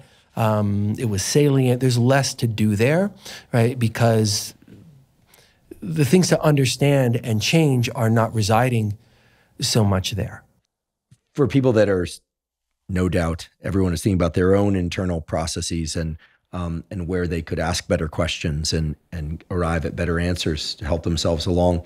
Perhaps you could elaborate a little bit more on this salience cupboard under function of self. To me, salience is what's most apparent, and as you talked about yesterday and again today, there's this internal narrative, like what's on my mind often, or what kind of jumps to mind. I've started doing this recently based on our discussions here, and I've noticed that under different states of arousal, and here I'm talking specifically about sleepiness versus alertness type arousal, like when I wake up in the morning or when I'm tired in the evening, where my mind is at, where it defaults to, and what I'm paying attention to throughout the day. Is that, just asking myself to notice, and I've certainly noticed some patterns. Yeah. For instance, I've noticed that anytime my overall state is elevated, more alertness, or in the middle of exercise, my mind goes to some not so pleasant thoughts. And it's interesting to me. It's like, wow, this is strongly correlated with states of internal arousal that are healthy. Exercise, within a limited frame or exercise in general, if done in a healthy way, is healthy. And when I'm sleepy, those thoughts never come about. When I wake up in the morning, certain thoughts tend to leap to mind, other thoughts no. So sort of categorization of different types of thoughts depending on my internal state. Is that the sort of line of inquiry that you're suggesting or describing here? Yeah, I think it's about half the picture, right? Because half the picture would be what's going on in your mind when your mind is sort of at rest, right? What is then starts playing itself, right, in your mind, right? The other side of it is what comes to the fore when there's a lot of competition for attention, right? So I'm sort of making this up, but the idea that if he stubbed his toe really badly, he'd still be thinking about this. Right? Because there's so much power. Now, again, maybe if, God forbid, he has a badly broken bone, there's a lot of pain, he's going to think of that first, right? But it takes a lot of other stimulus to be more salient than this, right? So you can look at what's coming in your mind when your mind is sort of free and open. That's very, very important and relevant. And then what's winning out when there's maybe a high arousal state and a lot of competition for attention. That's very helpful. Again, I think that along with this self-awareness piece, the asking of oneself, what is happening in my mind when I'm in different states or throughout the day, and as you're describing now, also including when there are other things available to think about. Like, does that include how often I'm distracted by a particular thought? Like how many times throughout the day my mind goes from the conversation I might be in to something else? Or, Yes. Yeah. Does it hijack your attention? Is one way of putting that. A lot of people mention to me challenges with intrusive thoughts. What can be done about those intrusive thoughts? Or is it simply a matter of paying attention to the fact that they're there and then thinking about the origins of those thoughts? Right, absolutely. I mean, one example, you could have intrusive thoughts because there's trauma in your background, maybe very clear trauma that you're not facing and addressing, and then you have intrusive thoughts that say, I'm not safe. Okay, go look for what's still in the unconscious mind, or when it comes out a little bit, you push back into the unconscious mind. That's a very different scenario than, like in this case, this man was having intrusive thoughts about his job situation, his overall situation, and it made sense that he was having those intrusive. They were markers of the acuity of it, right? Of like, you have to do something about this, or like something very bad is going to happen. So the intrusive thoughts there, and this made sense, right? And like, this is not going well, and your mind is sort of forcing you to pay attention to this because time really kind of is of the essence. You're at real risk now. So intrusive thoughts can be anything from, as they often are, they can be markers of something that is traumatic, something that's underneath the surface, something that is really bothering us that we've shoved down, that's making guilt, shame, distress, vulnerability. That's very often the case. But sometimes intrusive thoughts are a marker of like, oh, right, that's a thing to pay attention to. And once we identify the intrusive thought, I mean, how do we eradicate it? I mean, how do we work with it? I mean, we're talking about trauma now, of course, it might map back to a childhood experience, some internal narrative, but is there some roadmap for moving intrusive thoughts from a place of intrusive and disturbing to simply there and kind of meh? I mean, it'd be wonderful to hit a delete switch, but obviously we don't work like that. Well, let's take a look, if we could, at this example, right? Which is a little bit different. If we run through this example of the person in the job, because then we should talk about trauma-driven intrusive thoughts, which is, I think, in many ways the biggest topic about intrusive thoughts. But think of this person here. If we go up from Salience, we look at behaviors, right? And behavior actually now is very, very important, right? This person is drinking. They're still going to that job they don't want. They haven't gone and interviewed for the jobs they want, right? So we start looking at the behaviors that are making problems, the changes in behaviors that could make things better, right? And then on top of that, we arrive at strivings. And I think when I was talking about structure of self, I think at least one time I misspoke and said striving instead of self. Right? At the top of these pyramids, self and striving have a lot of overlap, right? Because if you're growing a healthy self, right, out of the sort of top of the structure of self pyramid, then that self is going to be aware of strivings and it's going to be better able to enact them. So, his sense of self was shaken here, but he was aware of the strivings for a better life, right? So now let's see the roadmap. It's interesting, right? Because the roadmap is his roadmap, right? If we look in those 10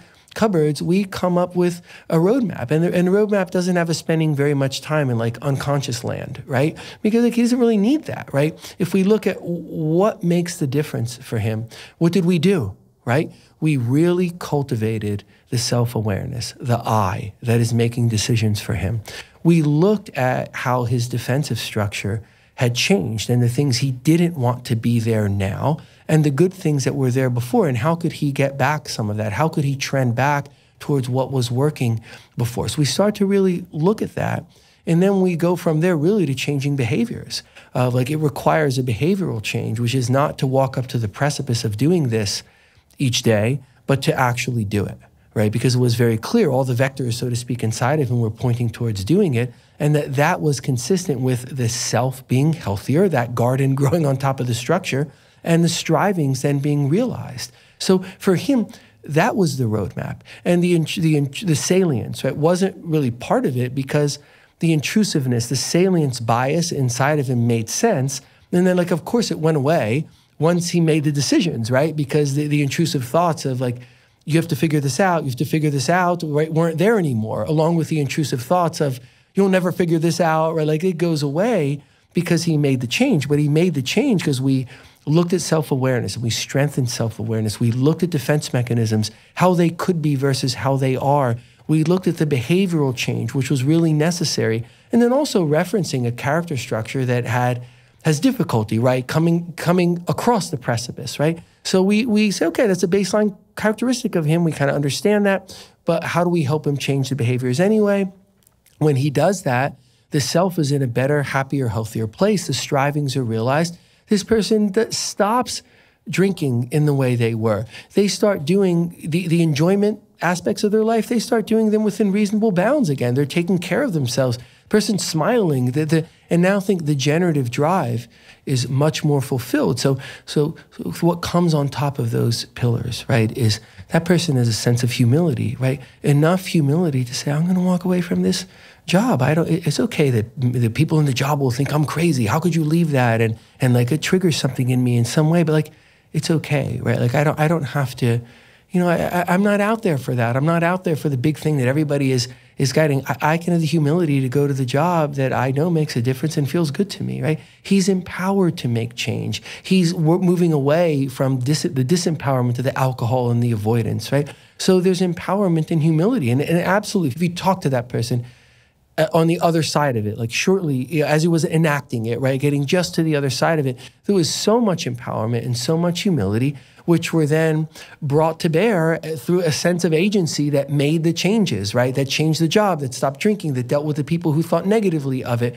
right? Through a sense of gratitude of, it's not awful that I'm going to go make less money. A lot of people said that to him, like, how could you do it? It was so terrible. It's like, it's not terrible, right? I'm grateful. Like, you know what I'm going to do? I'm going to go make an amount of money that's all that I need, right? So it was like, that's what helps a person do that thing. And that's actually true, right? That's what mattered to him. So an a verb sense of agency and gratitude then leads him to the place where there was that peace, contentment, delight. He was delighting in the job that he chose, and his generative drive was in accord with it. Then eventually we stopped at some point working together. Like, he didn't need me anymore. He could always come back, but we didn't need me anymore. And you look at how were those last sessions. A lot of the last sessions were him, like in an excited way, telling me what he was doing, right? Like, oh, and then we did this, and like I did this, I figured this out. Like, he was so happy about it. And you can see that man's generative drive, which naturally is quite high in him, but was being squelched, right? That brings him out of balance. Now the generative drive was in quite a good place, and he had enough aggression or assertion, right, to go and do that job and to do that well, and even enough to counter anybody who would still kind of rise up and say that wasn't a good idea. He could counter all that. He was getting pleasure from it. He didn't need to seek pleasure by what? Not even pleasure because alcohol was pleasurable. No, pleasure because harming himself and saying to hell with you to the world and to him was pleasurable, right? He's not getting pleasure that way. He's getting pleasure in healthier ways, taking care of himself, doing the job he loves, doing his leisure activities. Like, the man comes into balance, and then like life is good. And when you say, yeah, okay, come back in a couple months, like he comes back in a couple months, maybe in 6 months, comes back one more time, I don't see him again. That's great. He totally doesn't need me again, and I atrophied, right, from his life. Great. That's the success state of it. He eventually arrived at being truly wealthy, right? Yeah. With all the components of mental health and peace, contentment, delight. As you describe his story, which is a remarkable one, it occurs to me that the narratives that we hear as children end up being so powerful. Yes. And I'm sure there are people out there that receive such direct messages from their mother and or father, like, you have to do this, you cannot do that. But often we get messages through observing and overhearing, right? The way that our mother talks about our father when he's out of the room, the way that our father talks about our mother when she's out of the room. And some of this could be nonverbal, like a rolling of the eyes, or somebody saying yes, yes, agreeing, and then they walk out and they just, and kind of blowing them off, right? I mean, we are all so aware and integrating all of that all the time. And I do think those messages get woven into us at a very deep level. Absolutely. And then, of course, there are the conscious narratives that we build up as we go through, in particular, I think, elementary and middle school and high school. I mean, I can still remember a negative comment somebody made about a jacket that I was wearing in like the 3rd or the 4th grade. Mm-hmm. I forget everything else that happened that year. Remember that? I remember that. Yeah, and I'm not, I'm not insecure about the clothing that I pick. I mean, obviously, it's a black button-down shirt. I've had similar shirts since the 1st grade. Just kidding. But the fact that that's embedded in my memory systems is like just it speaks to the salience of negative. Of insults, basically. It was an insult. And I'm sure I've insulted plenty of kids coming up, as a teenager and back and forth. And so, but these narratives get so deeply embedded. And the idea that one could pick a different path of vocation or miss the opportunity to be truly happy at a deep level based on these narratives. I mean, on the one hand, it's obvious. On the other hand, you just go like, whoa, this is not good. This is a flaw in the design, right? And yet you're giving us a roadmap to understanding and to overcoming it. Right. Let's say we take your examples and we look. They're great examples, and we look at them. Right. The person making fun of the code in 3rd grade. Right. We're assuming it hasn't harmed you. It hasn't changed the course of your life. Right. What does it tell us? It shows that negative stimuli are very salient.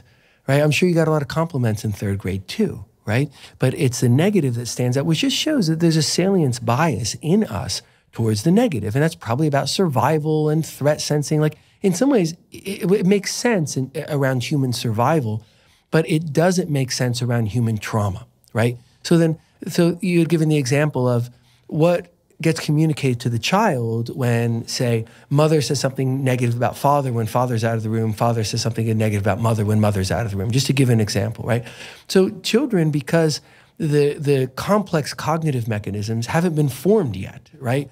Then the natural way that the brain functions is in a self-referential way, right? So the child generally doesn't have the capacity to say like, oh, Mom and Dad aren't really getting along well in this certain way. So when Dad's not here, Mom vents a little bit about something about him by saying, the child isn't thinking about that, right? Then what the child will often internalize is, okay, there's me and there's Mom and Dad, and Mom says Dad is bad and Dad says Mom is bad, and I must be bad too, right? Because in general, if your parents are bad, then the child takes that on themselves. Now, again, I'm giving a simple example, but I'm very much extrapolating it. I mean, imagine if that were very, very aggressive, where the mother, when this happens, right, just tells the child how awful the father is, and the father does the same.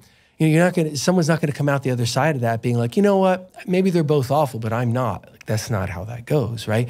So the lessons, the traumatic lessons of childhood get internalized, right? And they don't even always have a solution state. So you think about the man who knew, like, okay, you have to go get this job, and like all those things he internalized, you might say, well, I mean, he got to a good place for him, right? So for better or for worse, at least there was a place to go, right? To go work hard, go succeed, go check this box you've been told you're supposed to check. But oftentimes there is no solution state. So how many children, I mean, it's terrible that this is such a high percentage of the work adult practitioners do is helping people who as children were told one way or another that they were worthless, incapable, bad, right? That gets put into the child, unfortunately, far, far. I mean, one time on the planet is too frequent, let alone how often this happens. That example makes really good sense.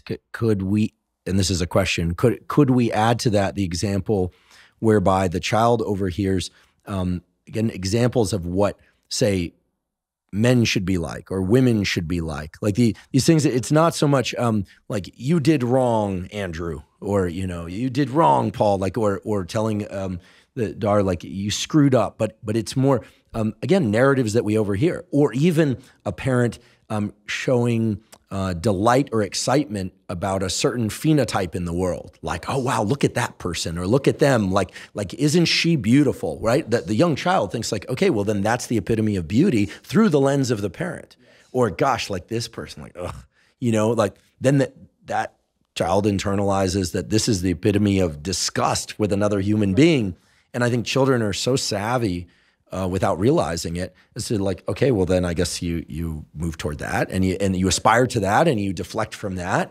and you can see how these trajectories can be set very early on. I mean, these are the 4-lane highways that we were talking about in episode 1, where just routes of neural processing that can bring us to choices in life and places in life that oftentimes you go like, I don't want to go down this path anymore. And so the exploration of early narratives, both direct and indirect, first person and third person, seems so critical. How does one go about that? I mean, clearly with a trained clinician like you, you would guide somebody through the process. But if somebody were to try and do this in some sort of structured way for themselves, what do those lines of inquiry look like? Because we have vast number of experiences from childhood, but some messages are going to be more salient than others. Sure. Yeah, the idea that reflective self-scrutiny, can help us, I think is a great idea. It's a great concept. And we do a lot of different things sort of inside, and we're guided to do a lot of things inside. But this, I think, should overshadow many, if not most of all those other things of like, what's really going on inside of me? Because if you think about it, a lot of people will come through that and they'll learn, right? So the person is told, like, this is what beautiful is. This is what successful is. This is what good enough looks like, right? And that person may, through all sorts of experiences, maybe other people in their lives who are more balanced, be able to arrive on the other side of that, even still sometimes going through the midst of it, depending upon age and situation, and know like, okay, like that's what, my father and mother thinks like, this is what beauty is, this is what success is, but it's one set of opinions, and there's not a set of opinions that are going to define me. Like sometimes people get to that place, but a lot of times they don't, and they carry that lesson forward and they're not aware of it, right? So they think that they're very unattractive, even though other people are giving them different signals. They think that they're very dumb, even though other people are giving them different signals, and their own grades and their own success may be giving them different signals, right? But they're not putting the two things together, and that's going to generate tension, right? That might be why that person doesn't follow up on potential relationships, right? They just don't think they're good enough, and the person's eventually going to reject them because of what they look like, right? They're taking that with them in this example from childhood, right? Or they're not satisfied with the job that in other ways is like really great, right? They enjoy the work, they enjoy everything, but it doesn't pay enough, right? Why? Because they have some false idea inside of what it's supposed to pay, right? Because that's what the parent said. So by self-scrutiny of like, what are the givens? I always think it goes back to the math minor, right? If you can't solve the problem, go back and look at the givens, right? What are you taking for granted? Like, oh, I know that every time I see an X, that X equals 4, right? Really, maybe you wrote down 4 somehow because you were thinking of 4 at the time, and X actually is a 3, right? So like, just go back and look at what you're taking for granted, right? And a lot of times this is what we're doing in the therapy process. And then that's when the person can realize, so I'm simplifying, but for the person to realize like, oh, there's a voice in my head, so to speak, it's an actual voice that is the voice of this person, right? Who may not even be around anymore, whose opinion doesn't mean to me what it did before, but that voice is saying, you're unattractive, you're not making enough money, you're not good enough, right? And you know what? I don't believe that, right? They can identify that, and then it doesn't happen all at once, but you can get it out of you. But generally, you don't get it out of you unless you realize that it's there. What is the process of getting it out? Because I think that we all have the capacity to remember certain things and to arrive at a place where we can understand, okay, I'm taking for granted the fact that there's a voice in my head that says blank. Actually, I have a brief anecdote to say about this, and this isn't the quote unquote I have a friend thing. I literally have a female friend who the other day called me laughing and crying because she was being evicted from her apartment, and she told her mother about this over the phone, and her mother's response was, "Well, at least you're thin." Wow. And she was laughing and crying about it because it reflected so much of her childhood. Right. That like no other accomplishment of having a job, having an apartment, et cetera, mattered. It was about one thing. It was about a certain form of aesthetic beauty that I'm not even sure she subscribes to, even though she happens to be thin, right? So the fact that her mother would lift that from the conversation, there's such a deprivation of so many things in that interaction. But But it really wasn't about that interaction. It was, she was calling me because it was really about her entire childhood, right? And obviously I'm not equipped to solve the problem, and it wasn't a request for money or anything of that sort. It was almost like the hilarity and the sadness of the whole picture, right? But again, it speaks to these narratives that we internalize and that sometimes show up in very glaring ways in the real world. It's like, to hear that, I think, was shocking to her. I think she needed to tell me to is this real? But then it was clear that message had existed in her head for a long time anyway. That could be very pivotal if she realizes that, right? And even the power of the humor of it is like, this is absurd, right? That can be very powerful in creating change. Because if there's some vestige of that inside of her, right, where like she still believes like, oh, I'm not good enough because I achieved A, B, and C, but I don't look like X or whatever, it can very much help, because there's a lot of power behind realizing that absurdity of like, oh my God, that's bizarre. Like, so, but wait, is any of that inside of me? Am I carrying some of that with me? I mean, there's an incentive for self-scrutiny through what you're describing, because what's the ideal amount of that to still be in her? 0. So as one comes to realize the messages they've heard, or perhaps like in this case that they're still hearing, is the process of overcoming those messages and really arriving at the self, it sounds to me like it's a two-part process, at least two-part process. It's to look in the bin of what are the givens, what am I taking for granted about the internal narratives, and I'm thinking about their origins in childhood or elsewhere, but then also cultivating the self-awareness piece that's under the function of self. Like, wait, what's really true for me at the level of me that isn't and this is really, I think, about separating out the voices in one's head, these internalized narratives, from the person that we really truly are. Because the idea is that those two pillars encompass everything we need to look at, right? Those 10 cupboards encompass everything. So it's all that, right? The person who's going and looking at the givens, they're trying to understand what might be in my unconscious mind that I'm not aware of, right? And wow, the last time I got this like big award at work, I had this reflexive thought of like, but you're not thin enough. Wow. Whoa, right? Like there could be a process like that's going on inside of me. I don't want that going on inside of me, right? So the process of trying, what is unconscious in us that may be causing us harm, which is often that's where the trauma goes, right? It's where the childhood trauma seats itself, which brings us back around to the intrusive thoughts, right? Intrusive negative thoughts, a negative self-dialogue usually does not mean what it meant to the man who needed to change jobs, right? Because they were there for a good reason, right? Then he needed to make change.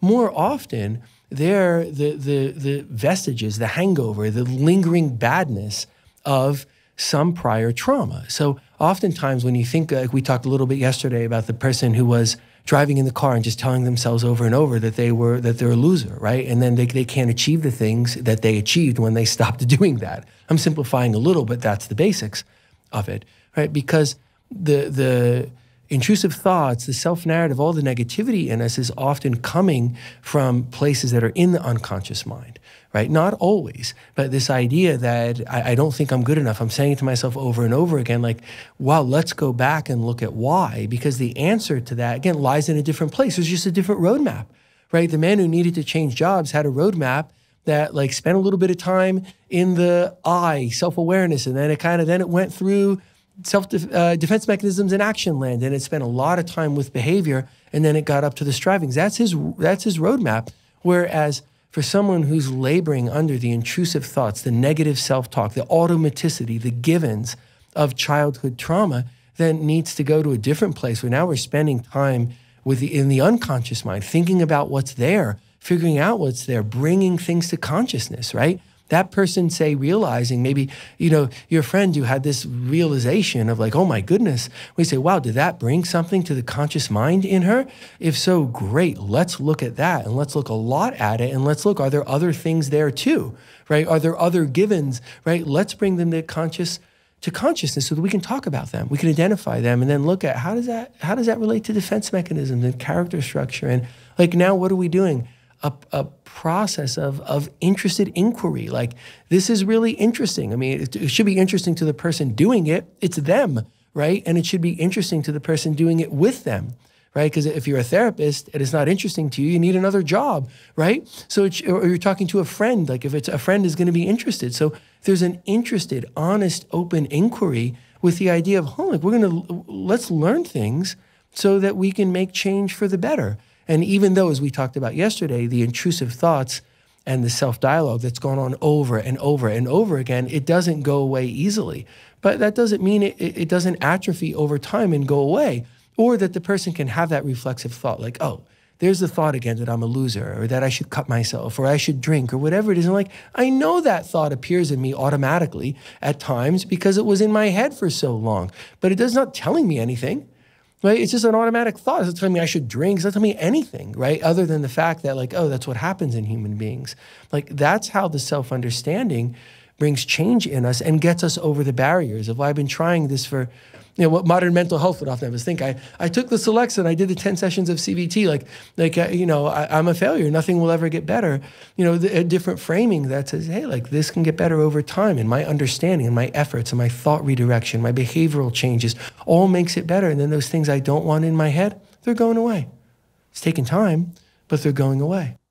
I'm relieved to hear you say that one can have intrusive thoughts and that one approach to dealing with those is to acknowledge them and look at them and not try and push them back deeper, not try and eradicate them. I'm familiar with having intrusive thoughts, not all the time, but at various periods throughout my life. And the idea that one can just like extinguish them is a great idea, but that's simply not the way it's worked, at least not for me. But I have found that if I, just say, okay, this is spontaneously coming up through the neural circuits of my subconscious and they're intrusive and I don't like them. But I eventually arrive at exactly the place that you described, which is that it's like, there's nothing actionable here. Like it's just, they go from being intrusive and troubling to intrusive and just kind of mildly irritating to intrusive and like, okay, I just, and yes, I go through some redirect, like trying to redirect my attention from time to time when they're happening. But I eventually just get to a place where it's like, okay, it's just a boring story or boring imagery. There's nothing there. Like there's nothing there. And then they eventually break up like clouds. And that process could take a while. But, right, because you took the energy out of them, right? You made them go away, which happened over time. And then the energy that was so powerful becomes less and less and less. And what happens? They dissipate, they atrophy, right? That's how they go away because there's no more power. Mm-hmm. There's no more power in them. And that really is the way that we make change. And I think, your emphasis upon the fact that it takes time, the fact that it takes effort, the fact that it only goes away slowly. Over 20 years of at times being a therapist, right, what I've seen be the most daunting, the thing that makes people just give up and go away and go back to the things that are bad, give up on themselves, are that it takes time. And, if you think it's supposed to take 2 weeks, and the world around you is kind of leading you to think that. And then you go for help, and the help kind of leads you to think that. Whether it's 2 weeks or it's 10 weeks, if it's going to take 2 years, you're going to go away disheartened, right? Or maybe more angry at yourself, or maybe demoralized. So we have to look at the truth of all of this. Like a parallel to your story, in my own life, for years and years and years, I carried a negative voice inside that was always waiting for me to do something wrong. So if I say something that's a little bit off or not exactly what I want to say now, it would say like, that wasn't good. Like it says something negative inside to me. Or it's waiting for me to drop something and say that I'm stupid and clumsy, right? With me all the time. But over time, through self-reflection, through therapy, like through a lot of hard work, but a desire for things to be better and a desire to understand it, right? Like it's not there anymore. I mean, every now and then it'll raise its head, right? I'll do something really, I dropped a cup of coffee, I haven't done it in 10 years and it made a mess and now people are coming to clean it up and man, the voice came back, right? But I could recognize it, right? Like I really feel bad about this. And now it gives that voice a chance to come out, but it doesn't come out much anymore. Whereas I lived with it for years. It doesn't come out much anymore. And when it came out not that long ago, like I could recognize it. Like I'm not happy I did this and let me help clean it up, but it doesn't mean I'm an idiot, right? So the voice in my head can just go away as I've been helping it to do for a bunch of years now. Yeah, I think also important for people to understand is that it takes time, but that we can all potentially engage in right actions, moving towards strivings and hopefulness as we cope with those and try and diminish those internal narratives, those intrusive thoughts. It's not as if during the entire process, you can't function. I mean, I think that it's cognitively and sometimes even physically demanding to do, but we can still engage in healthy ways in the world, and we can still try and avoid acting out and avoid forms of denial. And as I say this, I'm realizing that the wish for or the impulse to really just suppress intrusive thought, born of trauma or whatever else, is really futile. Like that's not going to work. It's not going to work. We have to embrace these narratives and not expect them to disappear in a finger snap, but embrace them and like see them and look at them and be unafraid to look at them and discount where they are absolutely not true. Right. I would say unafraid to understand, right? Because we must understand. It means we must look at what's going on inside of us. When I didn't like that voice but was afraid of it, like what is going on inside of me? What does this say about me? And I'm directing away from it. Well, that's why it was with me for like several decades, right? But when I start to go look at it, I can find an answer to it. And again, you have to look at what's going on in that person, because one might presume, and maybe people listening are presuming this or maybe not, but a reasonable presumption that might just reflexively happen in a person would be to think that, oh, when I was younger, the messaging I was getting was that you're not good enough, right? You're not good enough, right? That's why I carry with me the you're not good enough, right? But it's not that. Sometimes it's the opposite, that I was rewarded a lot when I was younger for doing things in a way everyone thought was great, right? Like getting great grades and being well-behaved, doing all sorts of things that brought a lot of positive reinforcement to me. But I never handled well things that fell even a little bit short of that, and then it would evoke a lot of shame. So the oppression inside is not coming from denigration, it's coming from something different, right? Which is also why this is not a search to blame someone, right? Because sometimes the people who are giving the message, like they're doing the best they can. I mean, someone who's saying to a child, you're a loser, like that's not okay, right? No matter what, that's not okay. But that's often not how it happens. Like, the parent, like he says, communicating, they don't realize that every time they're admiring a certain level of wealth or a certain kind of beauty, they're giving that message that the child that doesn't meet that or ends up not meeting that isn't good enough. Like, but they don't know that. Or, I had, like, my parents tried to nurture me and they did a good job of it in many ways, and teachers did a good job. But so they're not realizing, hey, this person's going to end up, a bunch of years from now not thinking anything's, good enough. And I mean, they don't know that. So it's not a search for blame. And I think that's very, very important, because often people don't want to look inside because they think either I'm going to find something dramatically wrong with me. And the answer I would give is there's almost surely not something dramatically wrong with you if you're having that thought. And if somehow there is, you're better off looking at it now than later, right? And so that's part of it. The other part is that people become worried that they're going to ruin something. I like my parents, and if I go look at this, I'm gonna hate them. Or like people say things or think things like that. And the idea that we may get down to something that really involves someone being responsible for something bad. Now, if that's the truth, the person already knows that inside. The vast majority of times, they know that. They're just not facing that. But most of the time also, it's not that. It's just like, okay, that's how life evolved. And what's the predisposition? Like, I was smart enough to get good grades and I have a low threshold for shame and people reinforced me and like, oh, like I can kind of understand that. So then I can get control over it. It's not a search for anger, frustration, blame of self or others.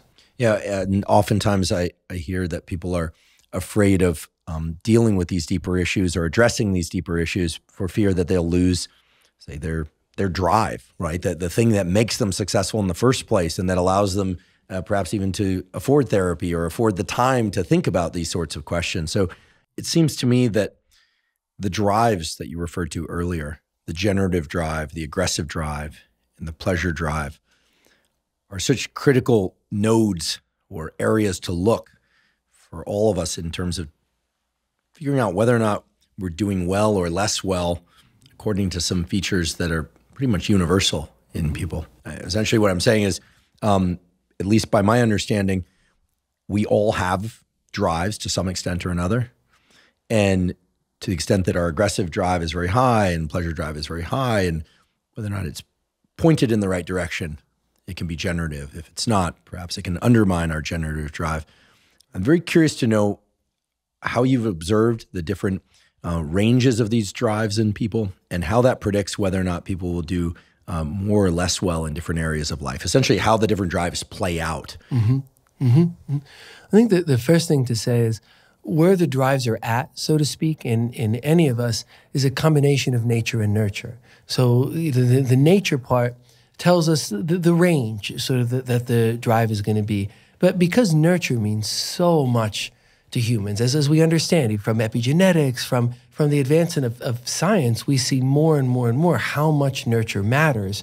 So the range that's denoted by nature is probably pretty broad. I mean, we see the manifestation of that. And then the nurture lets us then move that drive. Now, sometimes nurture that's not gone in the right place can move the drive in the wrong direction, right? But as adults, as people who can take care of ourselves, who can learn about ourselves, we can change where the drives are seated. It's not an easy thing to do because it requires a lot of changes of self-knowledge and hard work, but we can do it, right? We can change the sort of array of how those drives are manifesting themselves within us. And we see that. I mean, that's part of the hopefulness of mental health treatment, right? That we see not just surface changes, but we can see changes on a deeper level. So I think it's important that these things are not fixed, although there are some natural elements. You know, someone who may have a natural sort of low aggression or low self-assertion, okay, it's going to be in the lower range, but it doesn't mean that it's locked in at any one particular point.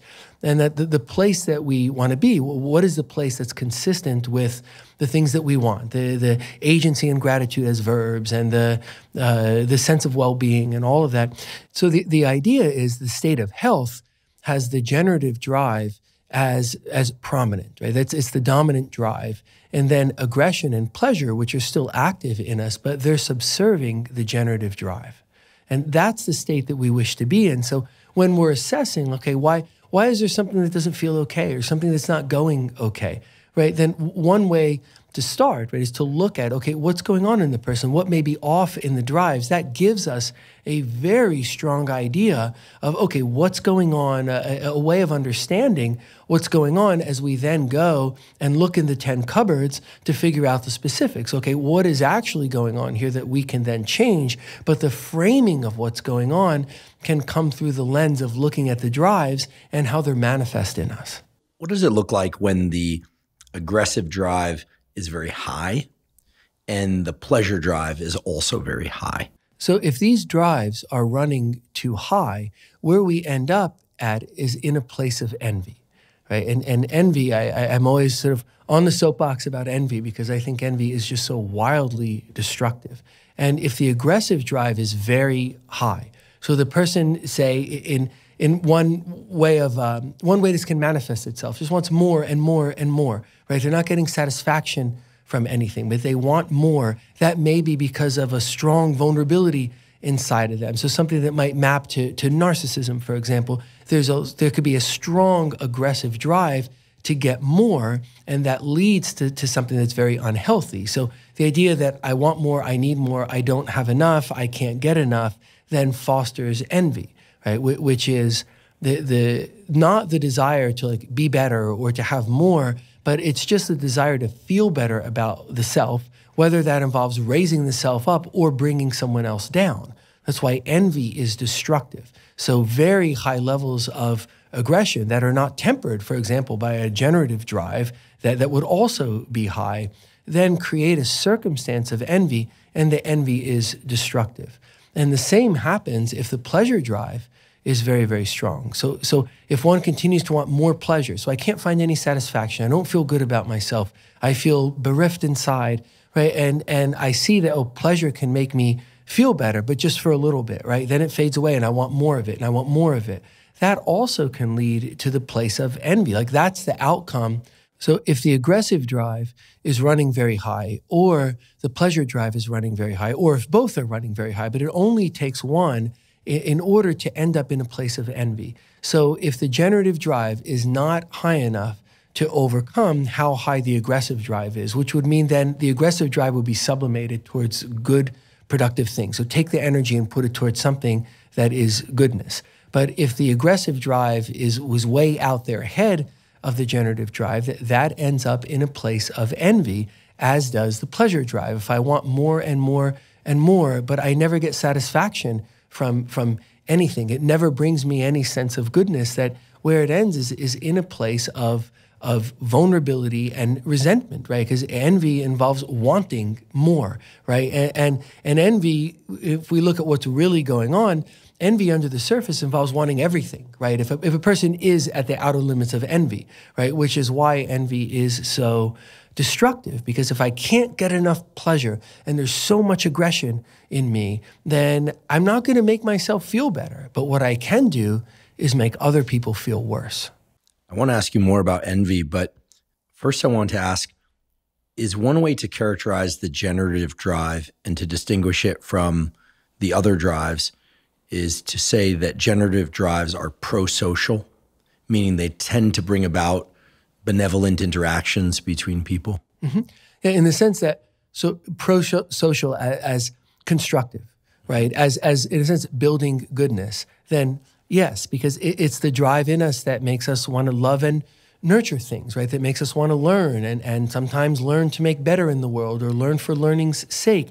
That the drive is a drive of goodness. So if the drive is then going to enact itself in the world around us, it's going to be pro-social, because we exist as social units, right? I mean, if we decide, I want to be an island off somewhere, like that's not healthy, right? We exist in social units, from small, like a nuclear family, right, to a neighborhood, right, all the way up to nations and to the planet. So if we perceive the truth of that hey, there's an interdependence between me and others, and I see that, then the drive will lead to choices and behaviors that are socially constructive. Earlier, you talked about aggression, and you were clear to make sure that we all understood that aggression does not necessarily mean violent aggression. Right. That there are different forms of aggression. I'm curious if you could give us some examples of how you've observed people with high levels of aggression and high levels of pleasure drive as well, both male and female. And here, without defaulting to stereotypes, I think a lot of people just, despite the fact that you've clarified what aggression is and isn't in the context of this conversation, we hear the word aggression and we think verbal attack, physical attack. Mm-hmm.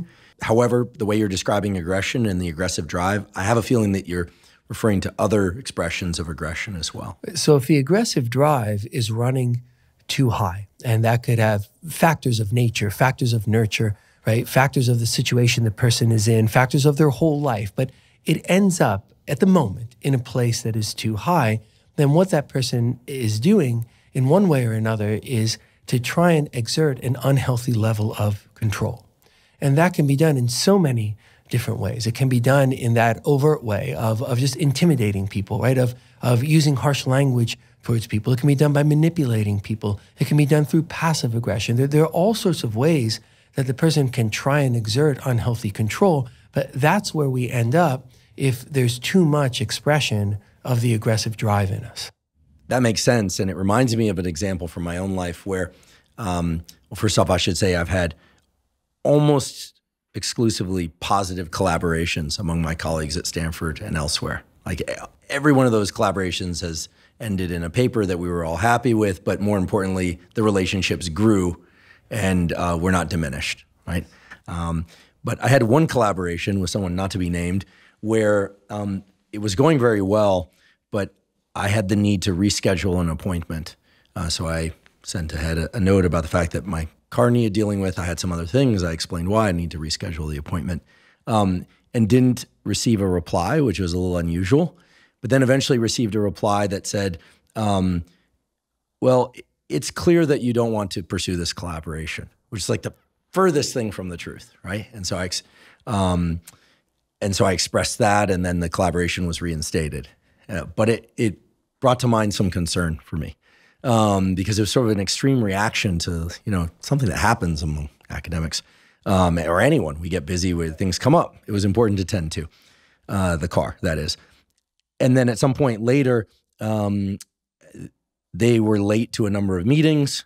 Okay, no big deal. We're academics. We tend to run late. That's typical of many academics.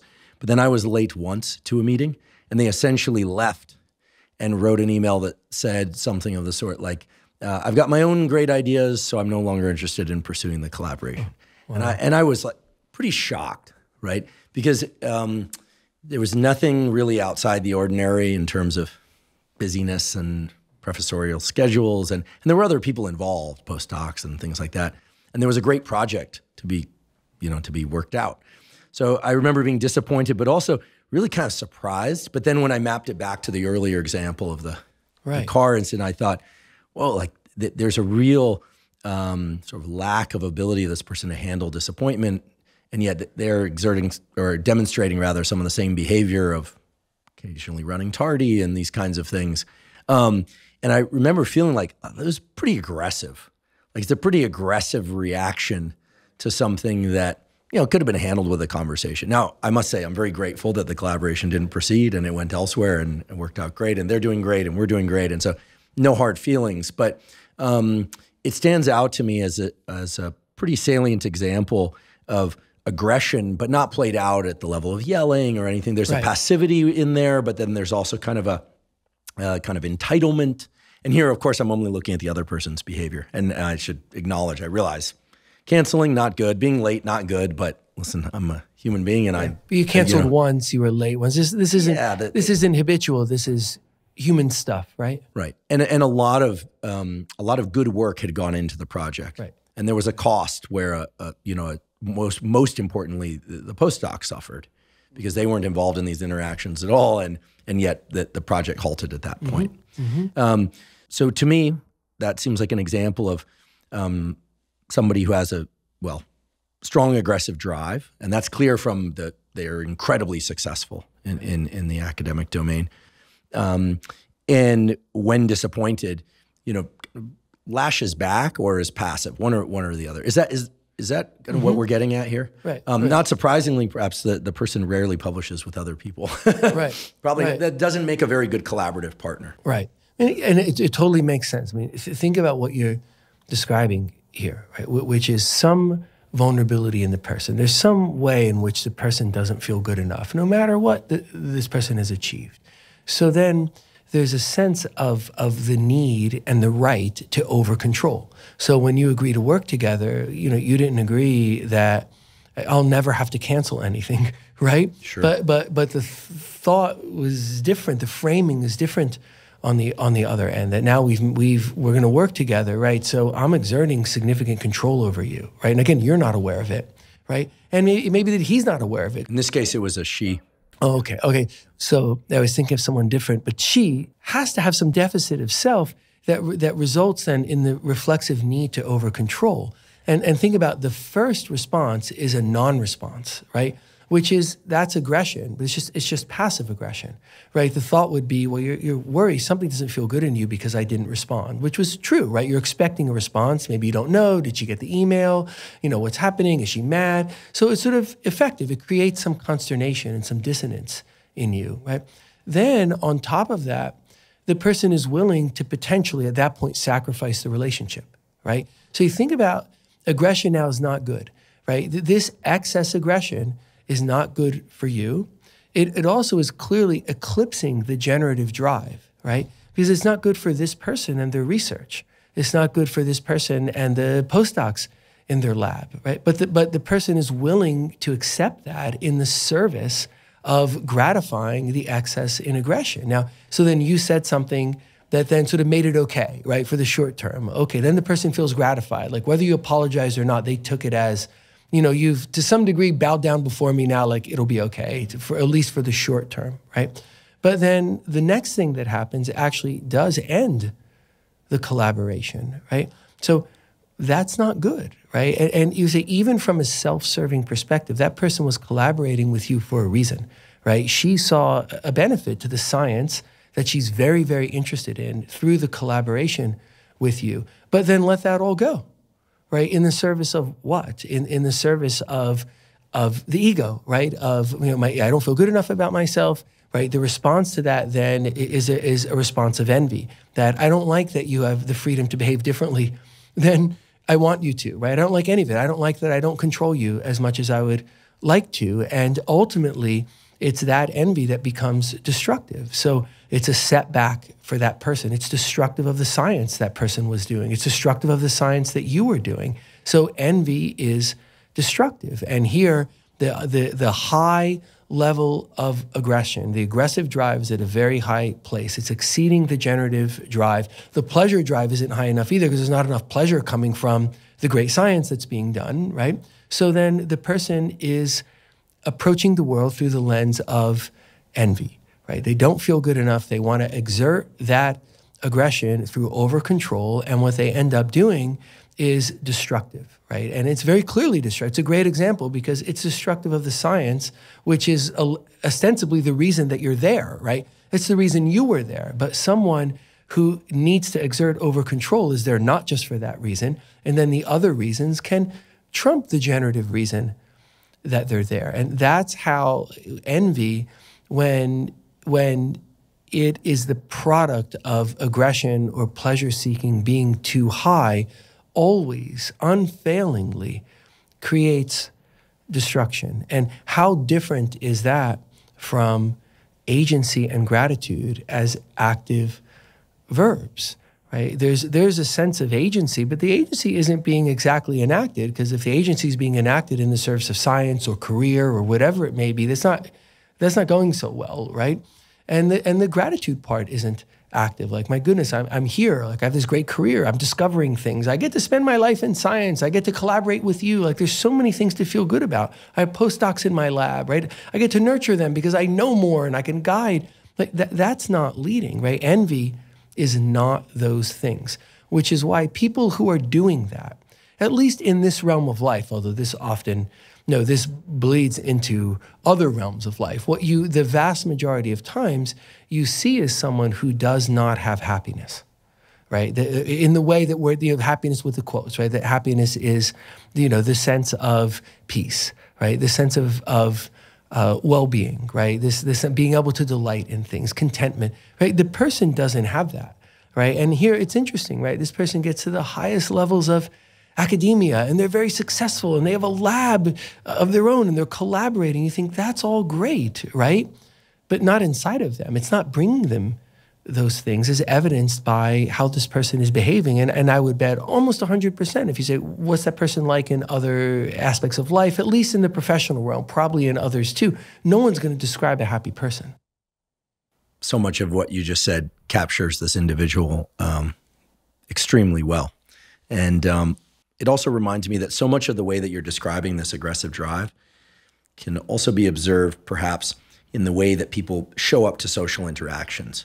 Not necessarily big interactions, maybe even just interactions between two people. What I'm thinking of here is the person, male or female, who shows up and just kind of takes over, like talks the whole time and tells stories. I went to a meal when I graduated university, and someone showed up for the first time at this meal, meaning we had never met them before, and just sat down and just started telling stories for an hour. Mm-hmm. And it was interesting. Portions of it were captivating. And then at some point I realized this is either total pathology, like this person is crazy, but they weren't crazy, or they have no recognition that they're absorbing all the oxygen in the room, as it's sometimes described.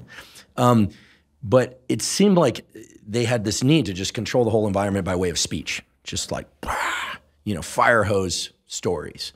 And I've seen this definitely in the academic realm. I've seen this in the non-academic realm, in social settings. And what's interesting is perhaps why this person does this, or these people do this. But what's also interesting is how people react to it.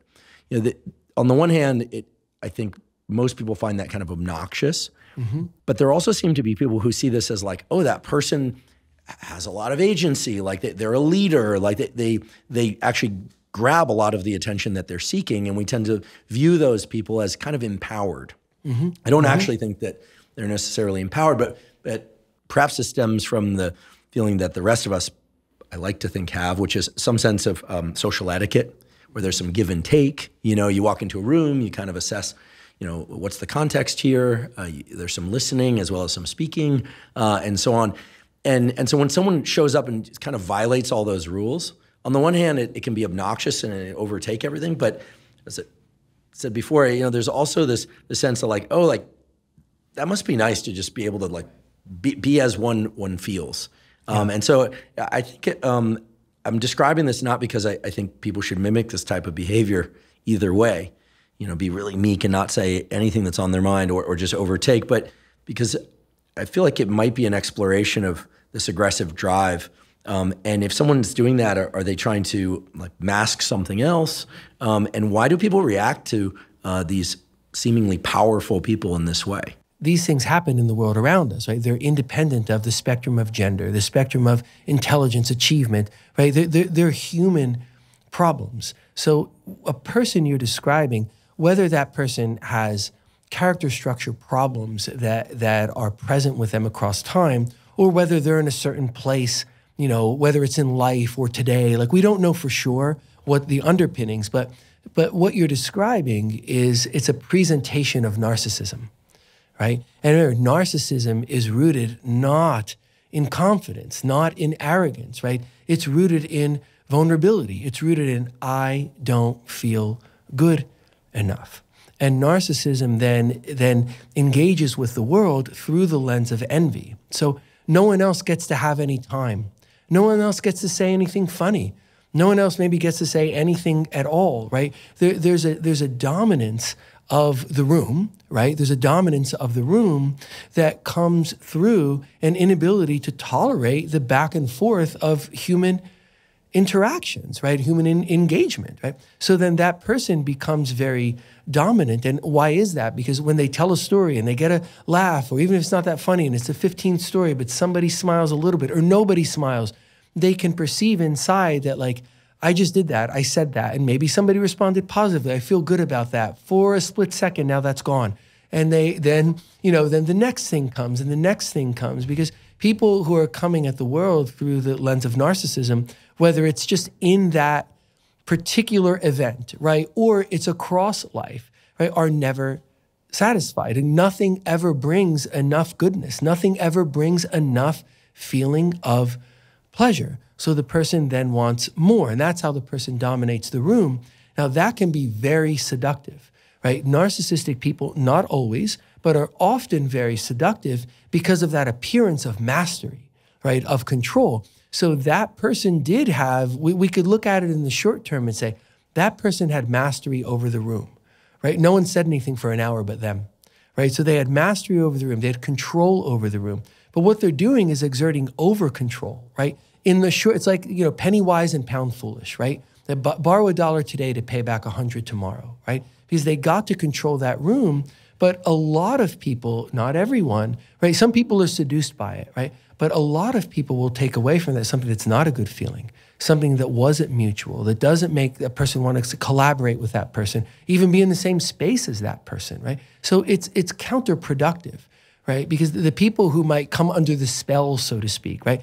They're the people who are brought under the spell, right? They're less observant, dynamic, intuitive, introspective. They're not the people that you want, in a sense, on your side, right? The people that would be most valuable to collaborate with, even as thought partners, have conversations with, right? Those people are going to be put off because even if they don't know exactly what's wrong, they know like, that didn't feel good.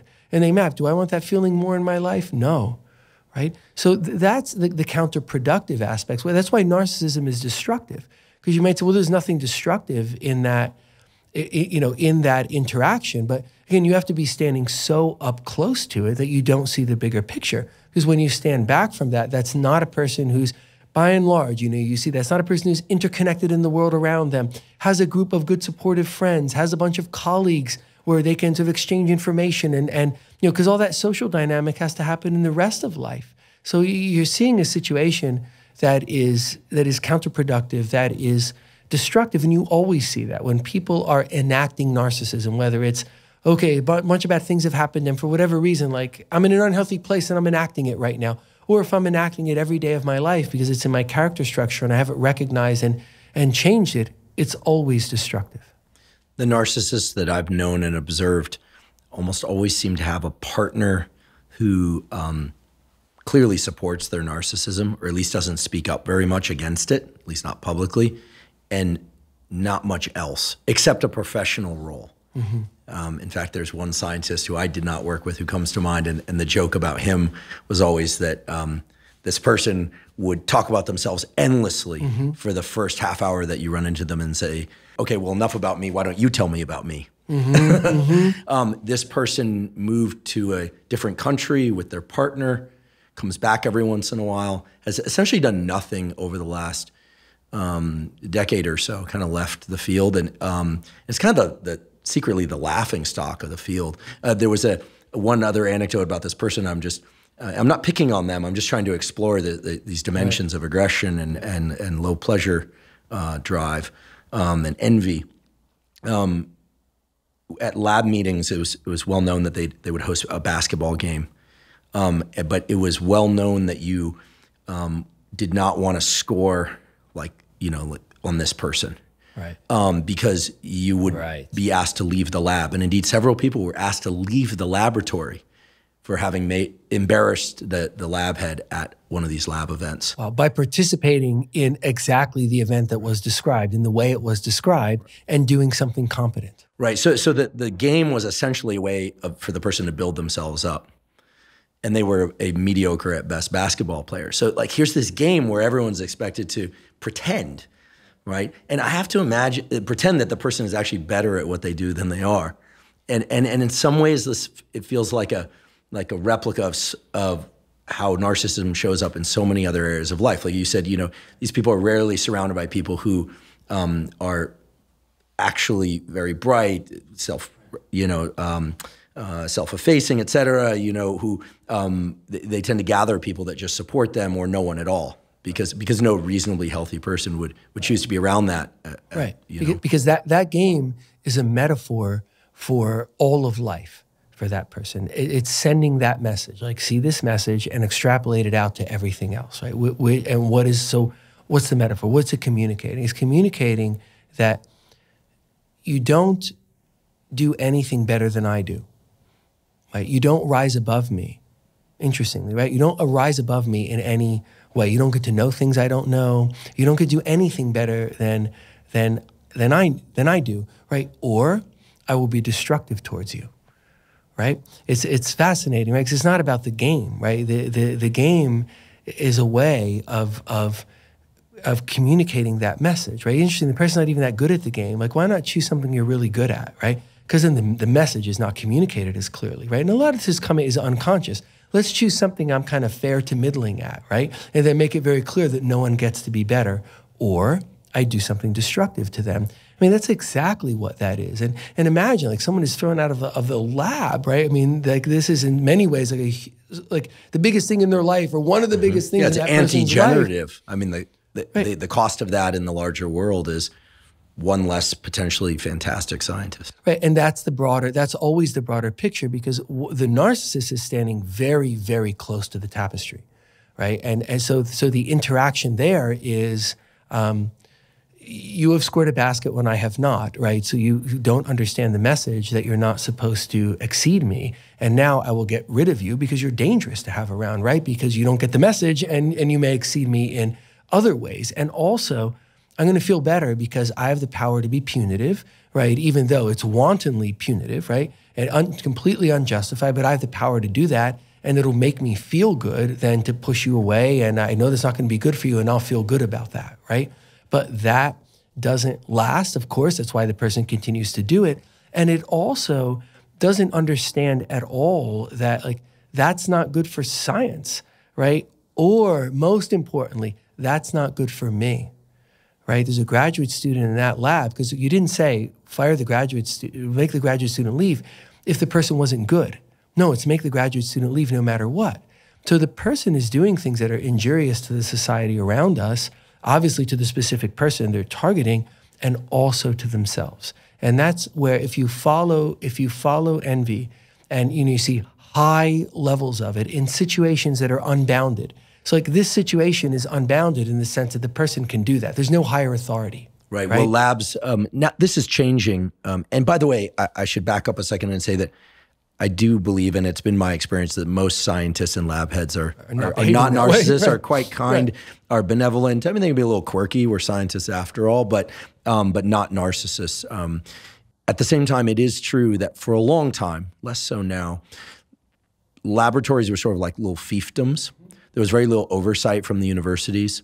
And so the lab you joined became your entire world and landscape. Right. And there was some exploitation by narcissistic lab heads, for sure. As you said, it was unbounded, right? Like there was no oversight. Whereas this would be much harder to recreate today if someone wanted to. And I think that's why by almost everyone listening to this, it will resonate with them. They'll find some familiarity because you see this, or you can see this in situations where there's a bounded group of people, right? There's just a certain group of people in a certain situation, and that's who they are.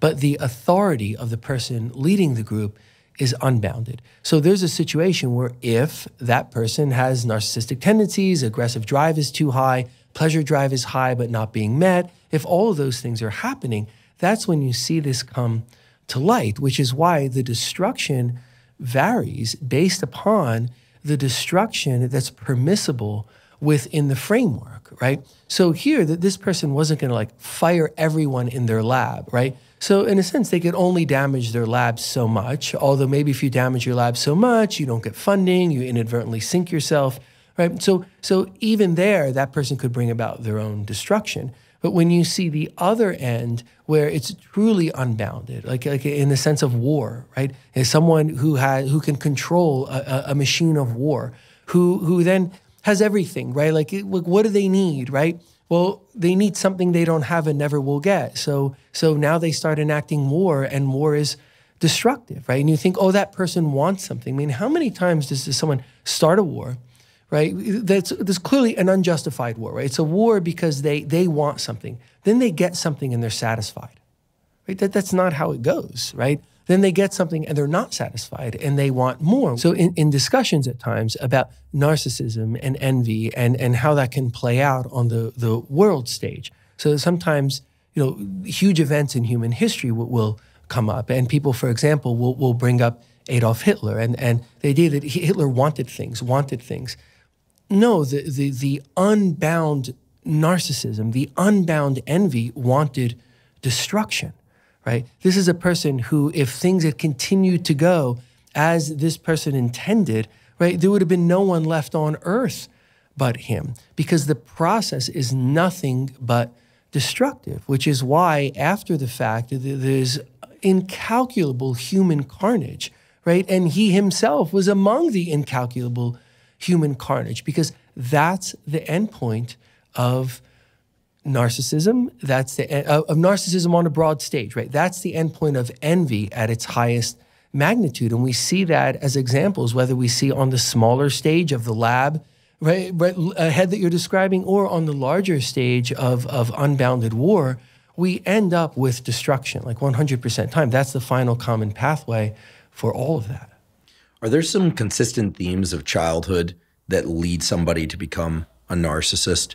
And in addition to that, I'm curious whether or not narcissists ever have insight, whether or not, if offered the opportunity to explore the 10 cupboards under the structure of self and function of self, whether or not they eventually see inside those cupboards and go, oh my goodness, I've got this self that's clearly overinflated, and I've got these defense mechanisms, and I'm so envious, and modify their behavior, or whether or not the narcissists are immune from constructive self-reflection. Right.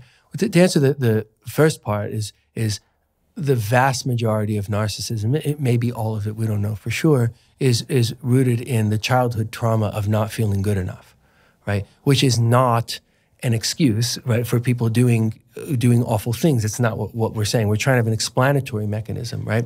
Which goes back to formative life experiences and not feeling good enough, whether it was because that person was directly denigrated, or that person wasn't denigrated but could never work hard enough, never could be enough to get approval, right?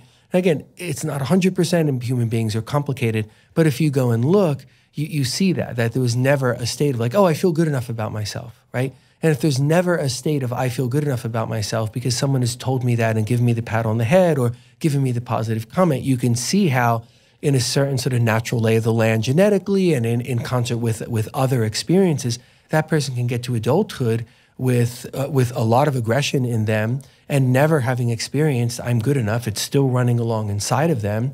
And then they're enacting that aggression in the world around them. That's most commonly what we see. And because there's such deep vulnerability and such deep insecurity, then people who suffer from full-blown narcissism, narcissistic personality disorder, so enaction of envy on the highest levels, they're so defended, they're so strongly defended in an unhealthy manner from seeing their own vulnerability that it is extremely difficult to get that person to come around and say, okay, let's look in those 10 cupboards. Within the field, people often talk about treating narcissistic people, they talk about it in a nihilistic way.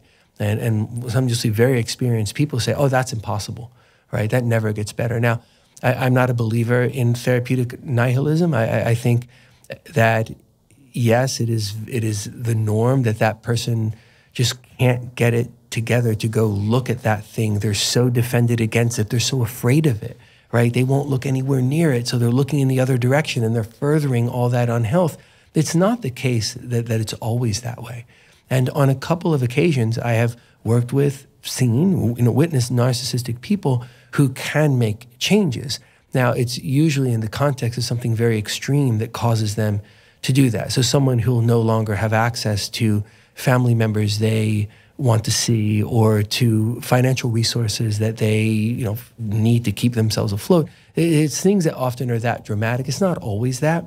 But we can see, though, in those kind of extenuating situations where the problem is so big, the envy is so high, but the motivation for change is very, very high because since on the carrot and stick model, the stick here is very, very strong, that if a person then goes and does that, you can see change inside of them. So we're never in a place of therapeutic nihilism, but the barriers to that are very, very high because the self is so wounded that the person is protecting that self so strongly. That's why the narcissism and envy are so full-blown, and it's hard to get that person to go back and look, but not impossible.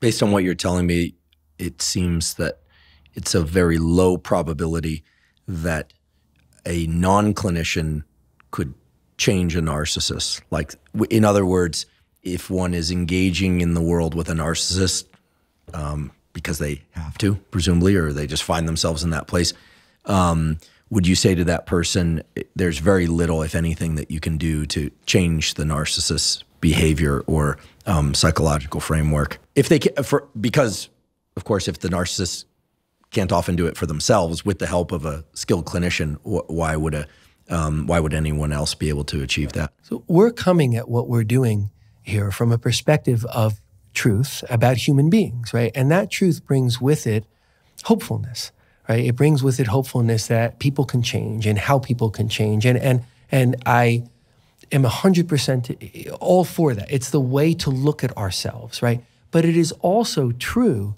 that there are aspects of pathology that require clinical treatment in order to improve. So now we're looking from the other side and saying, hey, there's a problem here, and there's a deep problem here, and that we have to come at from a different perspective of how can you help that problem? And there's a science behind this too, of what level of clinical care, for example, is most likely to be helpful to someone like this. And it's not an individual clinician even, right? It's a team of people who work through different modalities who can sort of wrap around that person. So it's not just a level of clinical care is needed, but it's a relatively high level of clinical care. And that in general is the only way that we get at narcissism. That's not 100%, but that's the vast majority of time.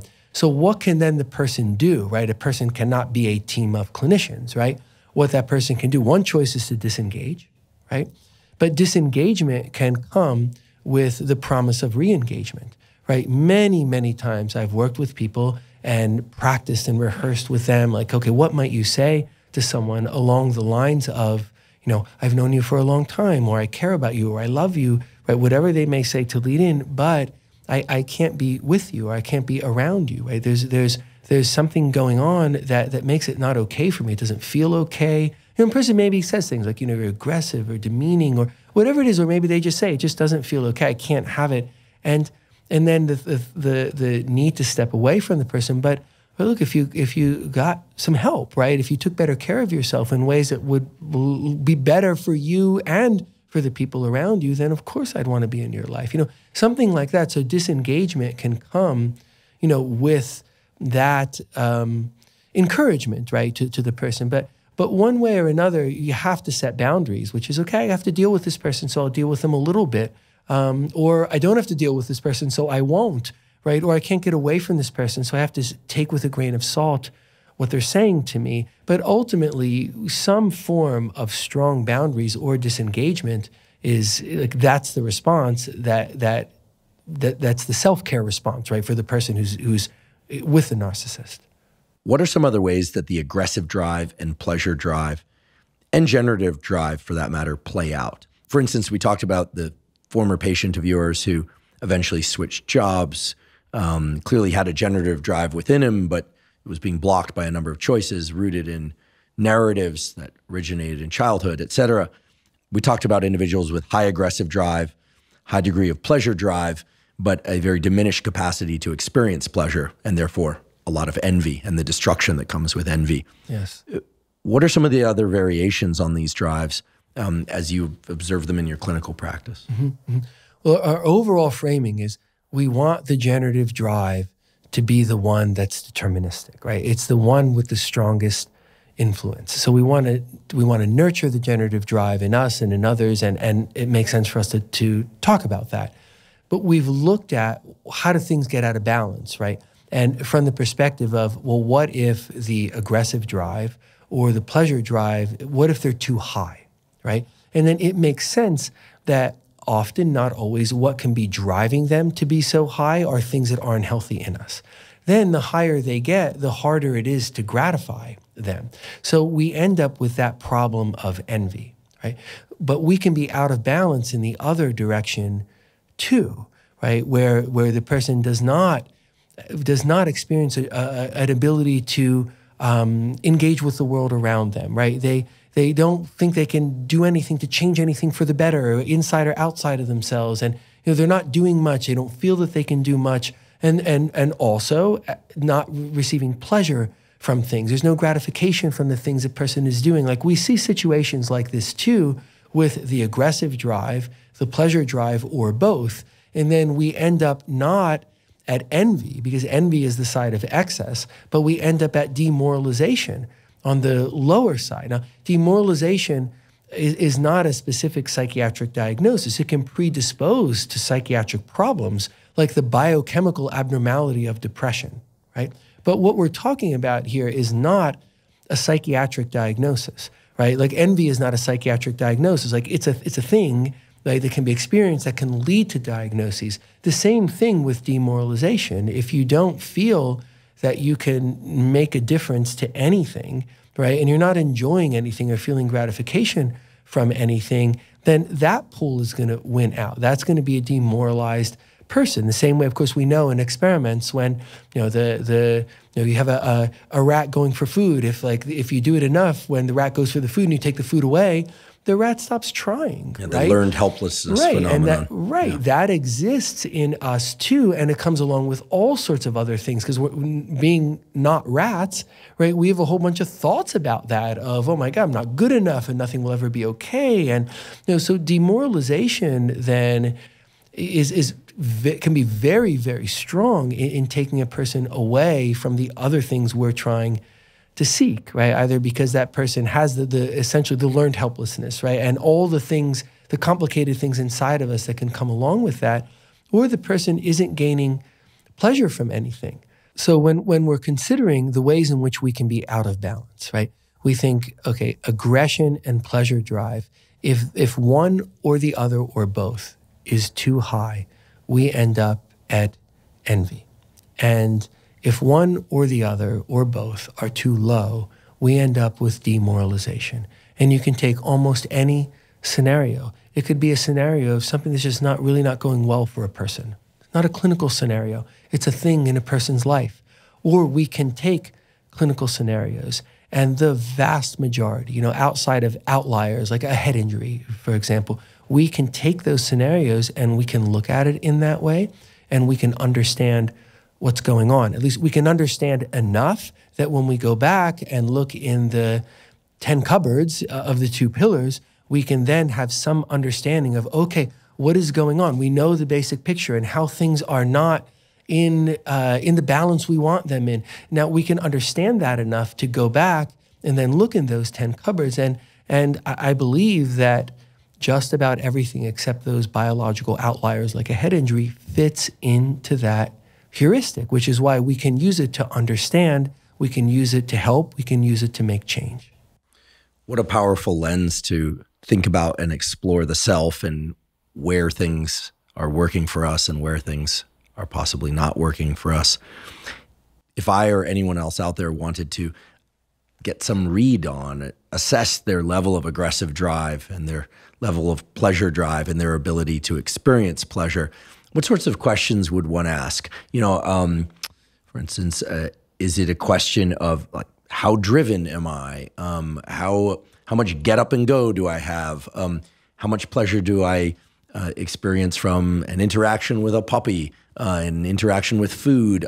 Is it too much, right? Like, does it draw me off course? Are those the sorts of very simple, but perhaps also very informative questions that we could start to use to probe our psyche? Yeah, I think yes, but I would come top down, right? So if the goal of health is that aggression and pleasure, those drives are subserving the generative drive, then start to look there, right? If a person can take an honest inventory of self, like what kind of force am I being in the world around me? And that could mean, for example, what kind of force am I being in my family, right?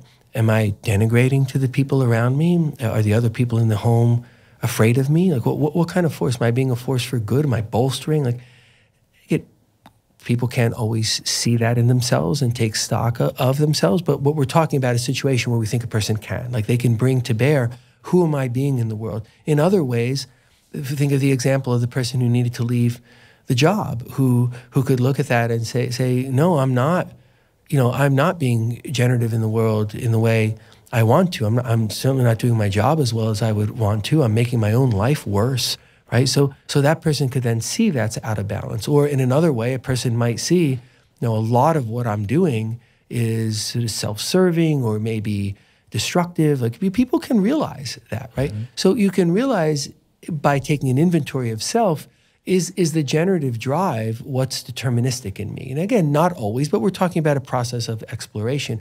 If the answer to that is yes, if you say, look, I'm trying to be the best person that I can, and I think about the people over whom I have any authority, right? And like I try to be reasonable, and I try to be fair, and I try and be circumspect, and I try and think in someone else's shoes. I mean, sometimes I have to set boundaries or expectations or even punishment, right? But I'm like careful about how I'm doing that. And I'm certainly not perfect and I get things wrong at times, but I do think I'm contributing to the world. I'm doing whatever I take on, as well as I can do it. I'm productive at work. My kids are doing okay, or my friends are doing all right. Whatever it is, that if we can come up with that, then we can say, okay, exhale a little bit, like we're in a good place. Right? It doesn't mean everything is optimal, of course. So then go look at the level of the aggressive drive, which might mean, how assertive am I, right? Am I the kind of person who comes up to the precipice but doesn't make the decision? Am I the kind of person who's a little too assertive? And sometimes I'm sort of walking on people a little bit. Like a person can go look at the aggressive drive within them. Or pleasure seeking. Am I doing things that bring me gratification, right? Am I engaging with the people around me in a way that brings the gratification that one might wish for, right? So if it's in a romantic relationship, is there romance? Like, are we being nice to one another, right? So you can go and look at that and say, am I getting gratification from the things I'm doing, right? Am I taking this, wherever this drive is within me and trying to satisfy it in reasonable, healthy ways that are also good for others? And we're back to the generative drive.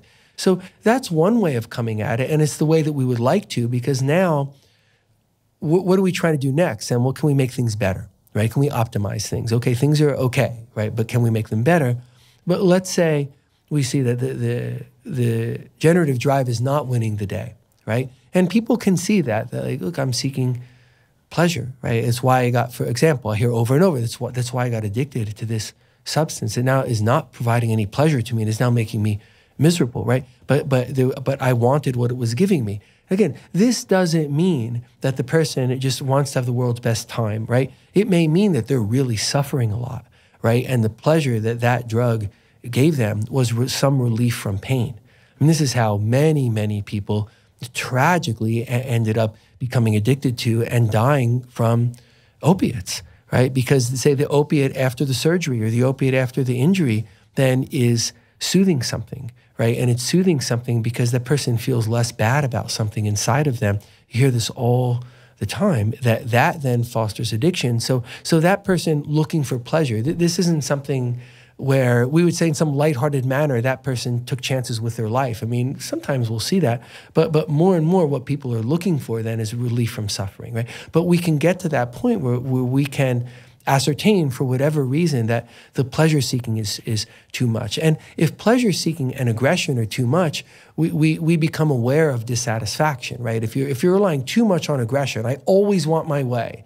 It's not always going to happen, right? Or I always want that pleasurable thing. I always want to feel better. That also doesn't happen, right? So then that can guide us towards being aware of where are those drives, and if the drives are high, right, how much dissonance is created by the what's actually coming of the drive, right, versus the level the drive is at. So I guess it's a long way of saying yes to your question, but I would sort of come top down because the generative drive is so important and it does gate forward, like kind of where are we at, you know, in the spectrum of like how healthy am I, or are there elements of unhealth I want to kind of go after, or, you know, am I seeing things in myself that really say things that are unhealthy are really dominating my life, are deterministic, like addiction, you know, just one example, you know, addiction, things that are self-destructive, right? Because then that's a place to then look at it more through the clinical lens. And maybe I won't just talk to a trusted other, you know, and go get a book, but maybe I should have clinical care. Yeah, the example of addiction is very potent. And it also brings to mind the perhaps less apparently dangerous situation, but one that I think is really common, where people have a certain amount of aggressive drive, they have a certain amount of pleasure drive, but there's a kind of passivity and draining out of the generative drive, or competing out of the generative drive because of social media. And the reason I bring this up is, again, not because I dislike social media. I rely on and use social media for teaching and learning extensively, really. But in going back to the pillars that underlie whether or not we achieve and experience agency, gratitude, peace, contentment, and delight, within the pillar of function of self, there's this thing, salience, you know, and what we're paying attention to, internal and external. And social media does seem to me a unique circumstance, never before observed in human evolution, where you have a near infinite number of environments available to you. And we know that, you know, a picture is worth 1,000 words and a movie is worth 1 billion pictures when it comes to drawing our attention. I mean, you give a young child, even an infant, an iPad, I mean, that kid is in the tunnel. I don't necessarily think that's a bad thing, and that computers and computer screens are going to be a part of their lives now and forever, presumably. But it is the case that there are a lot of people who perhaps have the propensity for a strong generative drive, but because they also have a propensity for a pleasure drive, they wake up, they pick up the phone, they look at the phone, you know, something captivates their attention, then they're thinking about that. It might be something that brings them delight, but more often than not, it's something that brings them either mild irritation or mild entertainment, maybe even intense entertainment for a short while, but very quickly, minutes and hours go by in which we are not engaging in the world unless we are posting valuable content. And so social media is a bit of a drain on these drives. I mean, it taps into these drives in very strong ways. And all one has to do is observe the behavior of people in public spaces now, in airports, on trains, even in their cars. And I mean, people are essentially watching TV all day long. And it does concern me. And I raise it because I feel like it can distract from our generative drive in a way that it doesn't necessarily speak to any kind of like deep character flaw or any kind of subconscious narrative, but just that salience cupboard is like clearly something within that salience cupboard is happening that's unprecedented and very, very powerful and potentially quite destructive. Yeah. I think to understand this, I would cite this belief, right? I believe this to be true, that human beings have a long history of underappreciating the power of the discoveries that are then in their own hands. So we discover gunpowder. How long until we're shooting each other, right? We discover nuclear fission, right? Now, are we going to destroy the planet, right? So social media, in a sense, it's a discovery. It's a thing that comes from what we've figured out as humans that now is there in front of us. And big, powerful discoveries deserve to be treated with respect, right? Gunpowder is very powerful. And if people need to hunt in order to survive, gunpowder can help them hunt without getting hurt and be more successful, right? Nuclear fission has provided some good things to humanity, but it can also destroy humanity. So I think the same is true here, that what you're talking about is something of immense power. And you can see how if it gets out of balance. So let's use the salient. So let's say the social media is too salient, right? That's going to make a problem, right? If it's too salient in the sense that the person is always looking at things that don't make them feel good enough, right? Well, that's not going to go well. And that's going to affect what's in those other 10 cupboards, right? And what is built on top of it. So then it gets into the unconscious mind. Like, oh, I thought I was good enough until like now I'm looking at all this social media and I realize I'm not. I mean, this is people who treat teens, often talk about this, that you see something that you didn't often see before, where a person who might have gotten through a lot of formative years thinking like, oh, how I look is okay, for example, then is bombarding themselves with social media that tells them how they look is not okay, and then that changes. Absolutely. Or perhaps social media is just simply absorbing a ton of time and energy, but mostly time that could be devoted to a generative force. Right. That's the other side of it. So think about the example of the person who, I know it wasn't social media, but we were saying, well, what if it were social media that instead of 90 minutes a day, it's 8 hours? Because there's an analog there, right? And we see a lot of this. And it's taking something that can be good, right? And can, in a sense, you could say even should be good. Like there's enough out there, right, in terms of learning and bolstering that, like, why should it not be good, right? But it's not good because the defenses then shift. Like if you're relying on it 10 hours a day, there has to be some denial, right? Because there are other things to do in the world. There has to be some avoidance. There has to be some rationalization. Like something is going on there that's not healthy. So if you tell me this person is utilizing social media 10 hours a day, they're not looking at things that make them feel bad about themselves. They're just doing it. Then I think, okay, something is out of balance. Now, it may be that person's defenses are out of balance. So think about the example of the person with the job they didn't like. Then their defensive structure changes. Then the thing that was good for them, they rely on too much, and now it becomes something that's not good for them, right? So then you go and look at what else is out of balance here, right? What else is driving this? Now, maybe it's being driven by the change in defense mechanisms, et cetera. Maybe it's the other way around, that this person just kind of habituated to doing more and more and more and more of it. And then you would come at it in a different way of, okay, can you slowly but surely do less? Replace the time with things that were good before, because you could then back that person out to where they were before. But you're not going to back the person out to where they were before if it's being driven by something else. So we again come to the curiosity. You tell me that person is on social media 14 hours a day. I'm curious, right? I want to understand what is the balance of those drives, right? You've just told me a very powerful point about salience that doesn't sound like a good one. So already you're giving me clues about where the drives are, right? Which means where's that person at? What's going on in all those cabinets? And then you give more information. Now sit and talk with the person. Now, you're going to understand, like, what is the lay of the land here and how do we go about making it better? I love the concept of the generative drive, first of all, because it's pro-social. It brings about great things for us and for the world. And I mean, what is better than peace, contentment, and delight, especially when we remind ourselves that those are active phrases, or those can be achieved and experienced inside of action. It's not just sitting, levitating, navel gazing, that sort of things. It's not enlightenment, right? It's peace, contentment, and delight. Very big difference, right? Very, very big difference, yes. One of the other reasons I love this concept of the generative drive so much is also because it is a verb state. It has to do with creating things in us and in the world, in cultivating our experience of things and what we do and what we say and how we respond to what others do and say.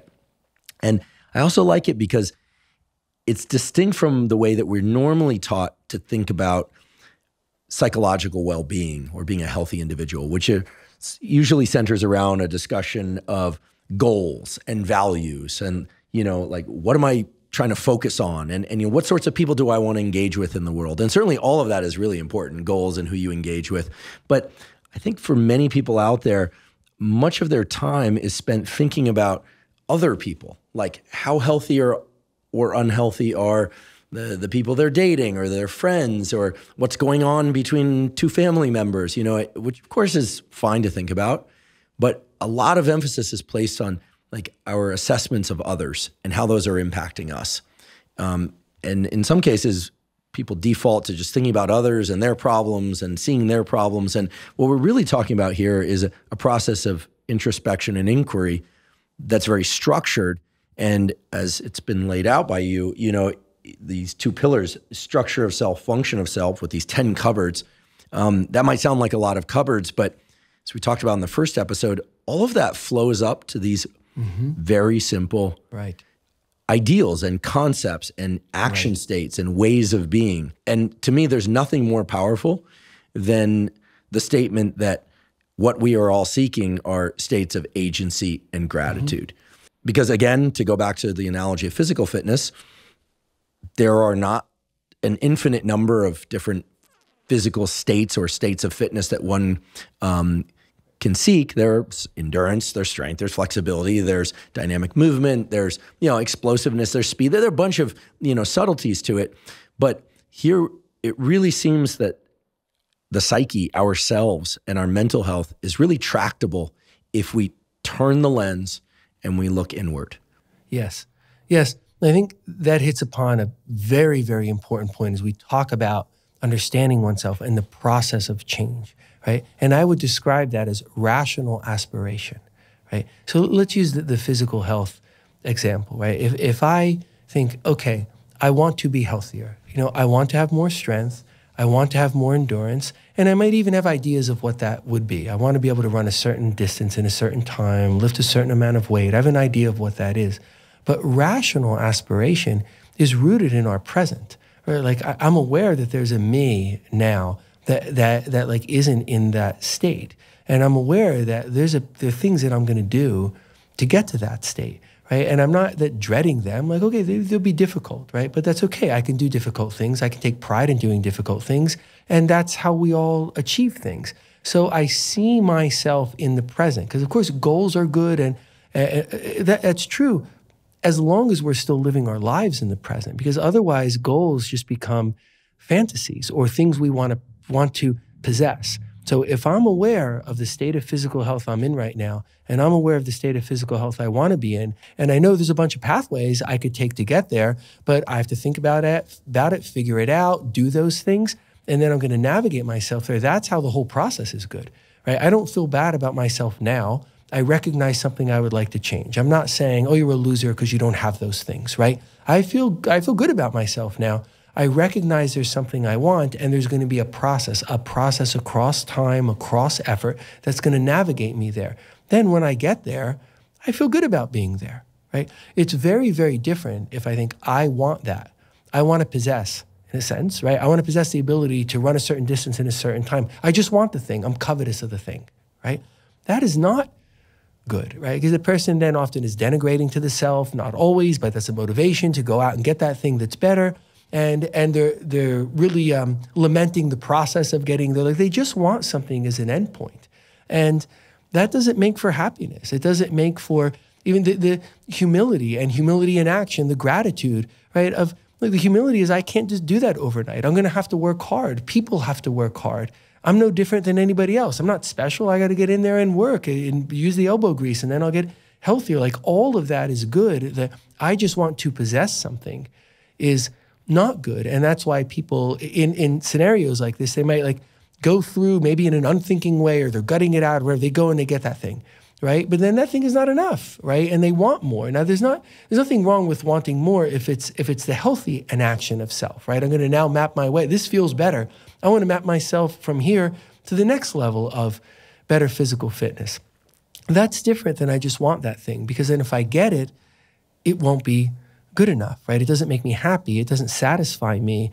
And that's the unhealthy state of just wanting things to possess them, and then we don't feel good about them, which is, the thought of if you give a person something, they'll resent you for it, right? Again, that we're painting it in a sort of certain way. The context of that statement, which I used to hear, a lot, even when I was younger, like people would say that, right? And what were they trying to get at, right? What they were getting at is it doesn't feel good if you didn't work for something, right? Like if, you didn't work very hard and you got a C, but I give you an A, or somebody gives me an A, right? I know that that's not good. I know that I got the thing, I got the A, and I might feel happy in the moment because I wanted that thing, but there's no real pleasure in it. There's no satisfaction. There's no contentment. There's no sense of self. There's nothing generative. I didn't work hard enough to go from a C to an A, right? So it's that and that really brings us back to the self that we're growing on top of, of the structure, right? And how that self is functioning, right? How it's striving, because now we're really talking about strivings. And if I'm going to strive for something and work hard to get it, well, I get the good feeling on the other side of it. And now we're living in the generative space. Well, I love the structure of what you've laid out. Again, thank you. The pillars of structure of self and function of self, with 10 cupboards between the two of them that, when explored, can seem a little bit complex, but they're really some very straightforward types of inquiry that anyone can go about self-awareness and address potential defense mechanisms, what we're conscious of, maybe what we're not conscious of, look at our behaviors and our strivings and how that flows up to these simple ideals, again, of empowerment, humility, agency, and gratitude as verbs. Mm-hmm. And then from that, peace, contentment, and delight. And the generative drive, which, gosh, if there ever was a more powerful concept and something to strive for, I don't think it exists, because the generative drive is extraordinary in the number of different ways it plays out, and it seems always positively, right? And of course, the aggressive drive, the pleasure drive exists to varying extents in all of us, but cannot be allowed to overcome the generative drive if we're going to really thrive. So thank you again so much for this framework. And again, to remind people listening and watching that this framework is mapped out in a downloadable PDF if people want to see it visually, even though we've touched on it several times before. I really appreciate how logical, clear, and actionable this framework is. And also that in providing a framework for us, it gives us something to hold our mind to. I think I and so many people out there are familiar with being in a struggle and not being able to orient, like where am I in the struggle, not knowing what to do. And you've provided some incredible points of reference for us to really focus on, start asking questions about I and how I see myself, what am I paying attention to, and so on and so forth, to really first anchor and orient, and then be able to move forward in this process as many times as is required to get where we each and all want to go. So thank you so much for this. I know in our next discussion, we're going to touch on the relational aspects of human existence, not just selves, but interactions between selves, including some of the, let's call it darker and unfortunate aspects of human existence, like narcissists and some of the challenges of different, full-blown personality disorders, but also just in terms of building healthy relationships between friends, romantic partners, parents and children, and siblings and coworkers and all the rest. So thank you again for this incredibly rich knowledge that you provided us and a map forward. You're very welcome, and thank you. I appreciate the opportunity to talk about it with you. Great. Well, to be continued. Thank you for joining me for today's discussion about how to improve your mental health with Dr. Paul Conti. If you're learning from and or enjoying this podcast, please subscribe to our YouTube channel. That's a terrific zero-cost way to support us. In addition, please subscribe to the podcast on both Spotify and Apple. And on both Spotify and Apple, you can leave us up to a 5-star review. Please also check out the sponsors mentioned at the beginning and throughout today's episode. That's the best way to support this podcast. If you have questions for me or comments about the podcast or guests that you'd like me to consider hosting on the Huberman Lab podcast, please put those in the comment section on YouTube. I do read all the comments. And if you're not already following me on social media, I am Huberman Lab on all platforms. So that's Instagram, Twitter, LinkedIn, Threads, and Facebook. And on all those platforms, I discuss science and science-related tools, some of which overlap with the content of the Huberman Lab podcast, but much of which is distinct from the content of the Huberman Lab podcast. So again, it's Huberman Lab on all social media channels. Not on today's episode, but on many previous episodes of the Huberman Lab podcast, we discussed supplements. While supplements aren't necessary for everybody, many people derive tremendous benefit from them for things like enhancing sleep, for hormone support, and for focus. If you'd like to see the supplements discussed on the Huberman Lab podcast, you can go to Live Momentous, spelled O-U-S. So it's livemomentous.com/Huberman. If you haven't already subscribed to our newsletter, it is a zero-cost newsletter called the Neural Network Newsletter. And in the Neural Network Newsletter, you get free podcast summaries as well as toolkits. The toolkits are brief PDFs that list off the specific science-backed protocols for things like improving your sleep, improving focus, optimizing dopamine, deliberate cold exposure. We have a complete summary of our fitness series. Again, all available, completely zero cost. You simply go to hubermanlab.com, go to the menu, scroll down to newsletter, and provide your email to sign up. We do not share your email with anybody. Thank you once again for joining me for today's discussion with Dr. Paul Conti. And last but certainly not least, thank you for your interest in science.